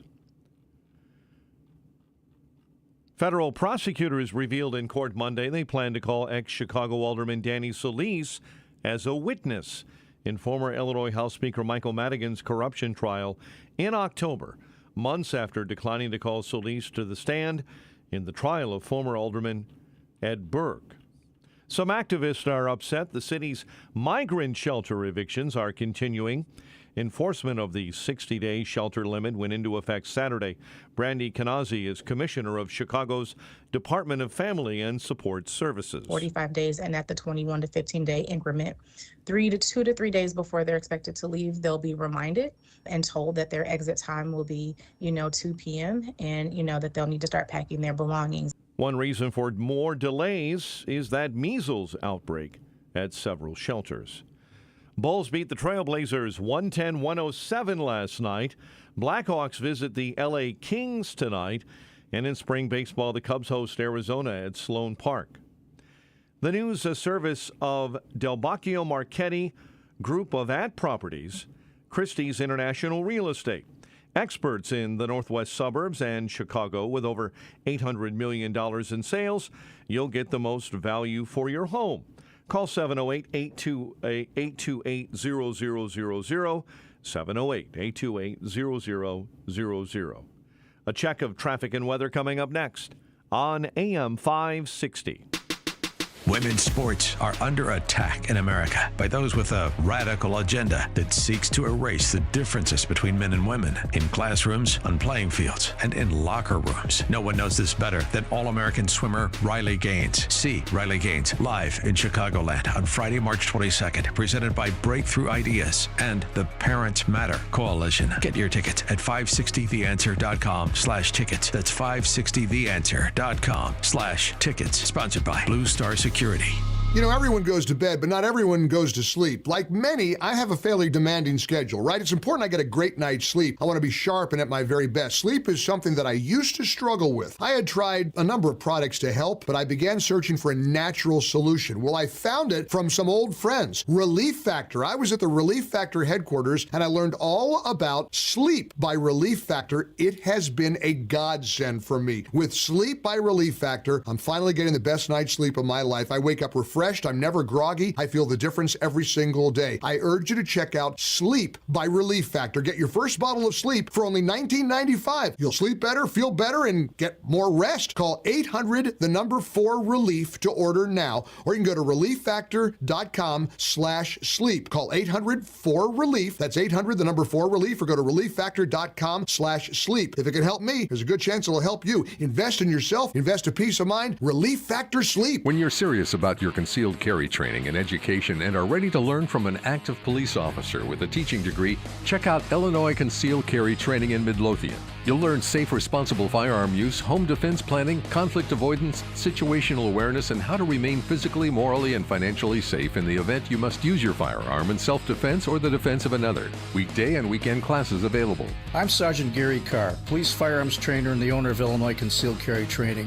We'll arm you with what really counts, knowledge and training. All concealed carry curriculums are not created equal. This may be the single most important decision you'll ever make for yourself and your loved ones. Choose between 3 and 16-hour classes that are available both weekdays and weekends. We are your one-stop for concealed carry classes, fingerprints, and legal defense plans. Register for a class today and get 10% off class fees with promo code AM560. Visit IllinoisConcealedCarry.com. That's IllinoisConcealedCarry.com. I'm Dr. Michael Strasberg. I'm a dentist. I've been practicing for 44 years. In my practice, we talk to patients about their health, their nutrition. People think of the mouth as something separate from the rest of your body, but the healthier you are, the healthier your mouth is. You know, when you're younger, your mother would say, eat your fruits and vegetables. But as you get older, that sometimes gets shoved to the side. And Balance of Nature has been one of the best supplements to fill the void in the fruit and vegetable area. When I did this, I felt a noticeable difference. I felt better.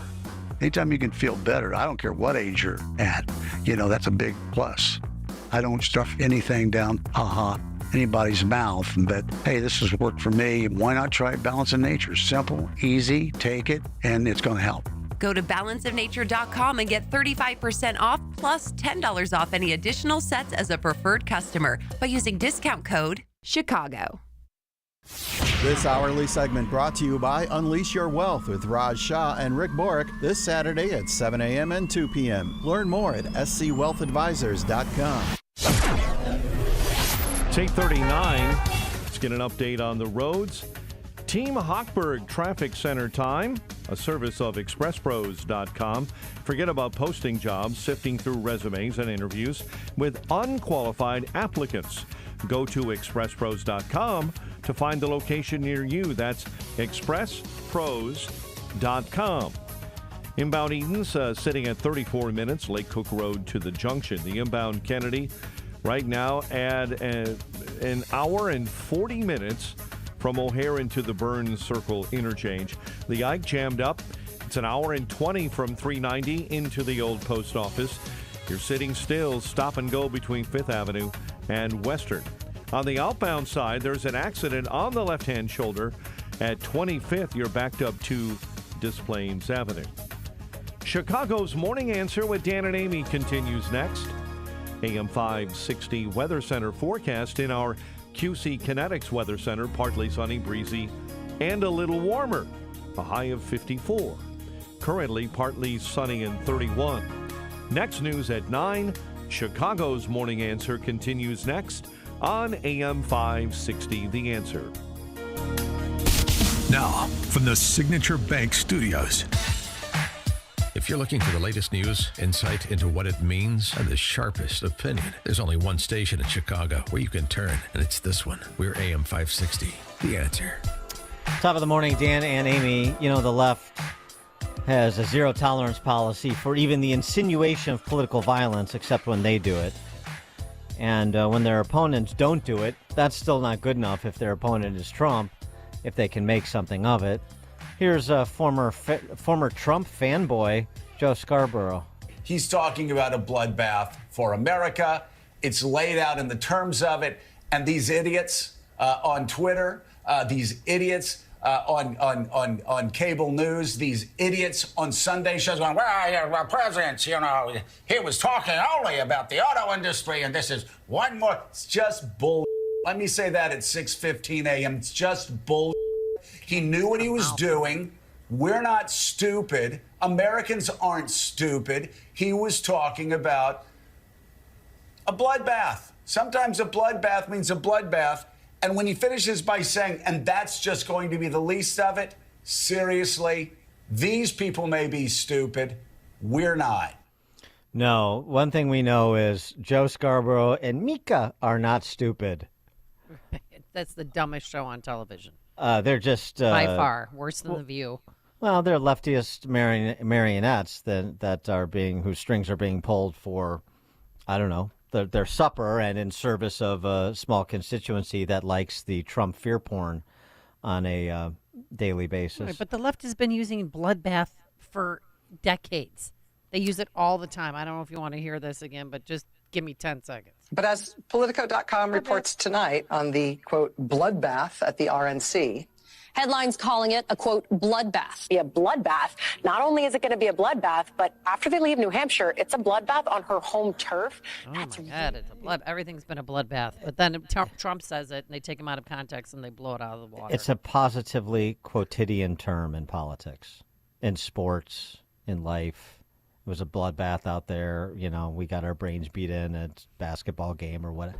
Yes. I mean, it's just so over the top. The thing that most bothers me is why does Morning Joe, why do they get to use bull blank and I have to use bull jive? Well, when did Scarborough get a mouth on him like Do that? do they get different FCC rules than we do? Well, we need somebody to look into that, because if I can, if I can go full potty mouth, and I want to. That's when you know they're losing. I want to indulge too. No, I mean the hysteria is laughable, but it's prompted an ad, and then now you got a comparison to their mischaracterization of what Trump said in Charlottesville, and then they'll bolt something else on that they're able to misconstrue purposefully at a future rally, and so on and so forth. It's all in service to end days for America if Trump is elected. But is that going to be enough? I don't think so. But something else that does concern me, and I've expressed for a while now, I think Trump should get farther ahead of this than he is. There's a Ipsos poll that was commissioned by Politico. A plurality of respondents, of independent respondents in this survey, said a conviction in Manhattan would have no impact on their likelihood to support Trump for president.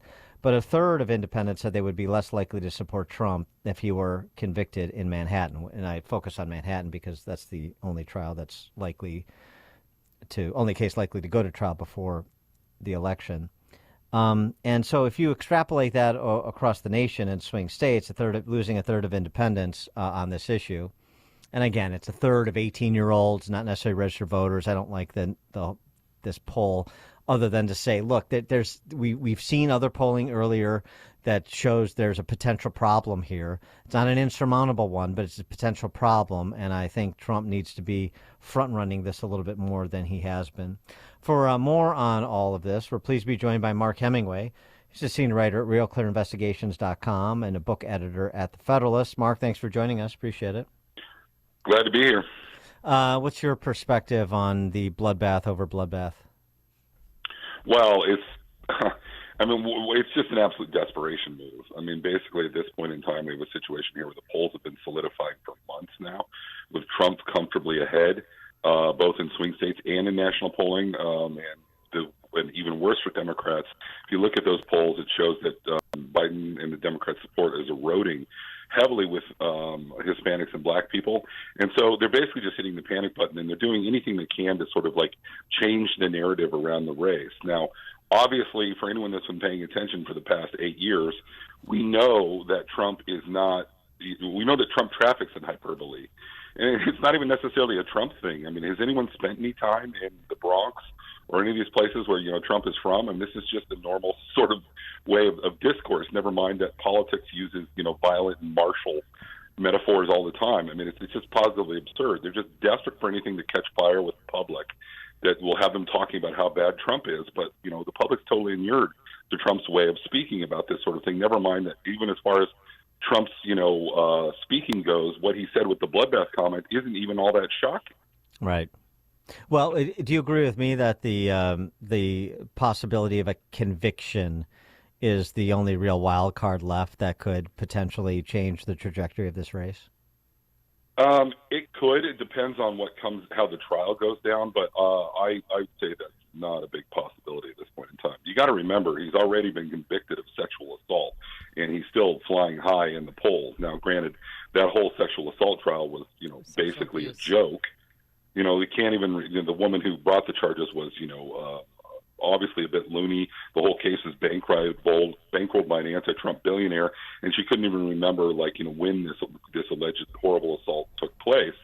So I just don't imagine. Being a convicted felon is a different thing, though. It's a different thing. I don't. Than Well, a civil trial. you might be right. I might be totally wrong about this. I just think that I don't think that this is going to make much of a difference in terms of people's opinions. I mean, basically, the problem is Democrats have almost overplayed their hand here with this lawfare stuff, and they're coming at them with all these different cases. And at some point, it looks like the system is just out to get him. And if anything, Trump has risen in the polls because of all these lawsuits. Now, I don't know. Maybe the trial might be different. Maybe being a quote-unquote felon might be different. But I don't think at this point in time that the narrative is already baked in that the establishment is out to get him no matter what. And I don't think it's going to change the dynamic of the race all that much. Yeah, with the E. Jean Carroll, I mean, they changed the statute of limitations so she could file a civil suit where he was found liable of sexual abuse, not sexual assault. But that's just one example of, because I was on the Trump fence, but now I'm all in for Trump because of all these court cases against him. Yeah, and I think a lot of voters view it that way too. They are sick and tired of the D.C. establishment always getting its way on things, and when it looks like you've got this coordinated effort across the country to get him for political reasons rather than legitimate ones. And the other thing is, even if this trial does convict him as a felon or somehow it's different, you have all these situations where like the terms of that quote unquote financial fraud case, the facts of the E. Jean Carroll case. I mean, these are all things that look really, really flimsy and bad and ginned up. So even if there was something that did appear to have more substance in that context, it's going to be lessened in my view. But I don't know. A lot can happen between here and November, so we'll just have to see. Well, so what does concern you then, if you're looking at it from Trump's perspective? Is it I don't know, maybe getting a significant percentage of some 5, 7, 10 million people in this country illegally to cast ballots somehow? Well, obviously that is a huge concern. I would say the issue is the election itself is a concern in the sense that elections are no longer, self-motivated, interested citizens showing up on election day to vote. It's become this giant nationwide ballot harvesting operation. And even though the Republican Party and some other people are scrambling to get ahead of that, we're still way behind where the Democrats are in terms of, what we saw in 2020, where they just went out and they just deployed these, surgical machines using, very precise data to go into the swingiest areas of swing states and cultivate just enough votes that they could win. And Republicans haven't caught up to that. Now, having said that, Biden's erosion in the polls is so great that I'm not sure that kind of, their ability to change the vote is mostly marginal. And Biden might well be well outside the margins at this point in time. So, and the other thing is, 2020 was really a unique year. You had nationwide riots. You had the coronavirus. You had all these things. I mean, they threw everything they could at Trump. And Biden still only won by 40,000 votes across 3 states in the Electoral College. The idea that they're going to be able to repeat something like that seems, somewhat unlikely to me. But, I'm trying to stay vigilant here. All right. Well, I'm gonna end on that guarded optimism. We don't get to do that too much. Mark Hemingway, senior writer at RealClearInvestigations.com, book editor at The Federalist. Mark, thanks as always. Thanks for having me. Thank you. And he joined us on our turnkey.pro answer line. It's what Chicago is talking about. It's Chicago's Morning Answer with Dan and Amy on AM 560. The Answer. Pure Talk believes in American values and that free should mean exactly that, free. Well, switch to Pure Talk today and you'll get a free Samsung 5G smartphone. No 4-line requirement, no activation fees, just a Samsung that's built to last with a rugged screen, quick charging battery, and top-tier data security. Now, qualifying plans start at just $35 a month for unlimited talk, text, 15 gigs of data, and, of course, mobile hotspot. Now, Pure Talk will connect you to the most dependable 5G network in America for half the price of Verizon, AT&T, and T-Mobile.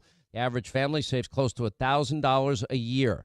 So let Pure Talk's expert U.S. customer service team help you make the switch today. It's simple, it's fast, it's easy. Just dial pound 250, say the keyword save now, claim your eligibility for your free brand new Samsung 5G smartphone, and start saving on wireless today. Again, from your phone, dial pound 250, say the keyword save now, and switch to my cell phone company, Pure Talk.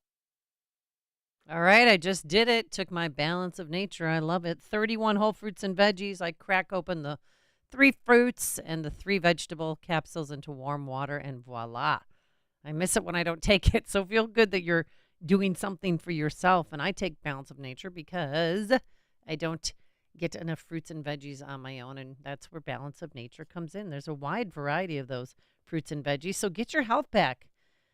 Have that increased energy and the ability to keep doing the things you love even as you age. Just try it out. I swear once you start taking it, you might become addicted in a good way. 800-246-8751. 800-246-8751. Use discount code Chicago or simply go online to balanceofnature.com. Discount code Chicago. The IRS is the most powerful collection agency on earth, and if you owe back taxes, the news isn't good. The IRS is raising the interest rate it charges on unpaid taxes, and further rate hikes are expected. Most people don't know it, but the IRS adds interest charges to your tax debts daily. So if you owe the IRS today, you'll owe even more tomorrow. And it doesn't stop until you get right with the IRS. The good news is getting right can start with one phone call to Optima Tax Relief, America's #1 tax relief firm. Optima's tax professionals specialize in the Fresh Start Initiative, a powerful IRS program that can save you thousands if you qualify. In fact, the experts at Optima have resolved over $1 billion in tax debt for their clients. Call now for a free consultation. Call 800-965-1433. 800-965-1433. 800-965-1433. Optima Tax Relief. Some restrictions apply. For complete details, please visit OptimaTaxRelief.com. Hey, business owners, are you wondering how to grow your business? Do you need cash flow and a ready source for financing? Well, Signature Bank can help. Hi, Mike Gallagher here to let you know that Signature Bank's loan decisions are made locally by a team who knows your name, cares about your business, and is invested in your success. When you need advice about your business or even have a question, Signature Bank is there to help. There are no handoffs or call centers. This is a team that wants to get to know you and your business. That's why Signature Bank in Chicago is my bank. That's right. I'm a customer. When I call, someone picks up the phone on the other end. And with Signature Bank, I can securely bank anywhere, anytime. Reach out to my friends at Signature Bank. Call 773-467-5630. That's 773-467-5630. Or visit them online at signaturebank.bank. Signaturebank.bank. Your business could be Signature Bank's next success story. Member FDIC, Equal Housing Lender. The following is a paid political announcement. Hi, I'm Alan Lynch, retired Army First Sergeant and recipient of the Medal of Honor. As a U.S. veteran, I am proud to support Mark Rice for Congress in the 8th Congressional District because he understands that protecting liberty and the constitutional rights of every citizen in this country is the only way we will keep our republic. Congressman Raja Krishnamurthy is a foot soldier for all of the failed Biden administration policies that have weakened our military. Whether it is the unconstitutional vaccine mandates that hurt recruiting, or a devastating withdrawal from Afghanistan that killed 13 U.S. soldiers, Americans see the Democrat administration does not stand with our military. Mark Rice will focus on prioritizing America's security and restoring peace through strength in a world while standing firm with our men and women in uniform. I am Alan Lynch, and I endorse Mark Rice for Congress in the 8th District. Paid for by Mark Rice for Congress Committee. This is the time of year to enjoy life, so stop letting pain in your joints keep you from doing what you want to do this spring. Call QC Kinetics now. QC Kinetics is the nation's leader in regenerative medicine. I'm talking lasting joint pain relief, folks. No surgery, no drugs, and no downtime. QC Kinetics is literally transforming lives. Their advanced treatments harness your own body's ability to restore and repair damaged joint tissue. No pain pills, no risky surgery. This is an all-natural solution. QC Kinetics has tens of thousands of satisfied patients who've reclaimed their mobility. Take action now. Live your best life this spring and summer. It's a great use of your tax refund, by the way. So call QC Kinetics for a free consultation. 312-809-5955. 312-809-5955. That's 312-809-5955. Relief factor, pain relief that's natural, pain relief that works, and pain relief that attacks the source of the pain. That's the experience of tens of thousands of Americans who are taking Relief Factor right now. See their incredible video endorsements at relieffactor.com and then order your 3-week quick starter pack for just $19.95. That's less than $1 a day. Find out if it can work for you like it works for me by ordering your 3-week quick starter pack today. relieffactor.com, relieffactor.com. Be the next success story. Laura Trump provides a fresh and honest perspective on the issues that matter to you on The Right View podcast, now available on the Salem Podcast Network. The number of Americans, and I think this is part of the problem right now, the number of Americans getting their news from TikTok quadrupled in the past 3 years. It really kind of terrifies me for what is to come for this country. Subscribe to The Right View on Apple, Spotify, Google, YouTube, Rumble, or at SalemPodcastNetwork.com. This is Hugh Hewitt for townhall.com. Trump versus Biden 2.0 will be nothing like the first clash in 2020, which occurred during the COVID lockdowns and a shuttered economy. This time around, the presidential racetrack, President Joe Biden also has a record as president. Voters are looking at his age, but they're also concerned about the open southern border, inflation, and its impact on groceries, gas, and housing, crime, and support for Israel in its war with the terrorist organization Hamas. All these issues favor the former president over the current one. One other huge development is certain to occur between now and November: Manhattan DA Alvin Bragg's prosecution of Donald Trump. The merits of this case stink. It is a rank political prosecution. I think this lawfare will almost inevitably help Trump's campaign. The best laid plans of mice and men occurs to many minds. When the dust settles on election 2024 and a former president pulls a Grover Cleveland in the 21st century, one of the people to thank will be Alvin Bragg. Cable news. Noisy, out of touch, on repeat. Tired of all the lookalikes? So are we. Salem News Channel is here to change the game. Streaming 24/7, free on your TV, with the greatest collection of conservative voices. Home to Dinesh D'Souza, Andrew Wilkow, Brandon Tatum, and more. Like you, we say what's wrong and what's right. Unfiltered and unapologetic. Salem News Channel.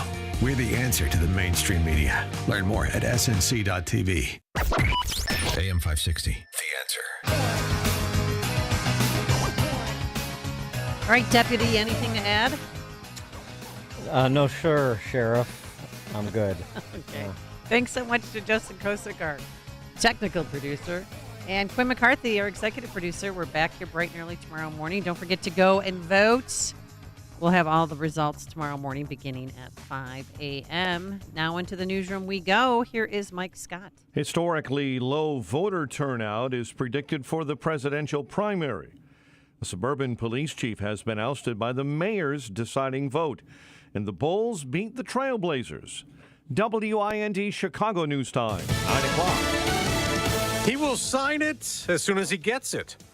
I'm Dave Anthony, Fox News. President Biden just put out a statement hailing an agreement to prevent a government shutdown this weekend. Top congressional leaders releasing statements announcing the completion of the final 6 spending bills to fund the government through the end of September. This comes after leaders say the White House and House Republicans finished negotiations on funding for the Department of Homeland Security. Speaker Johnson says committees have started drafting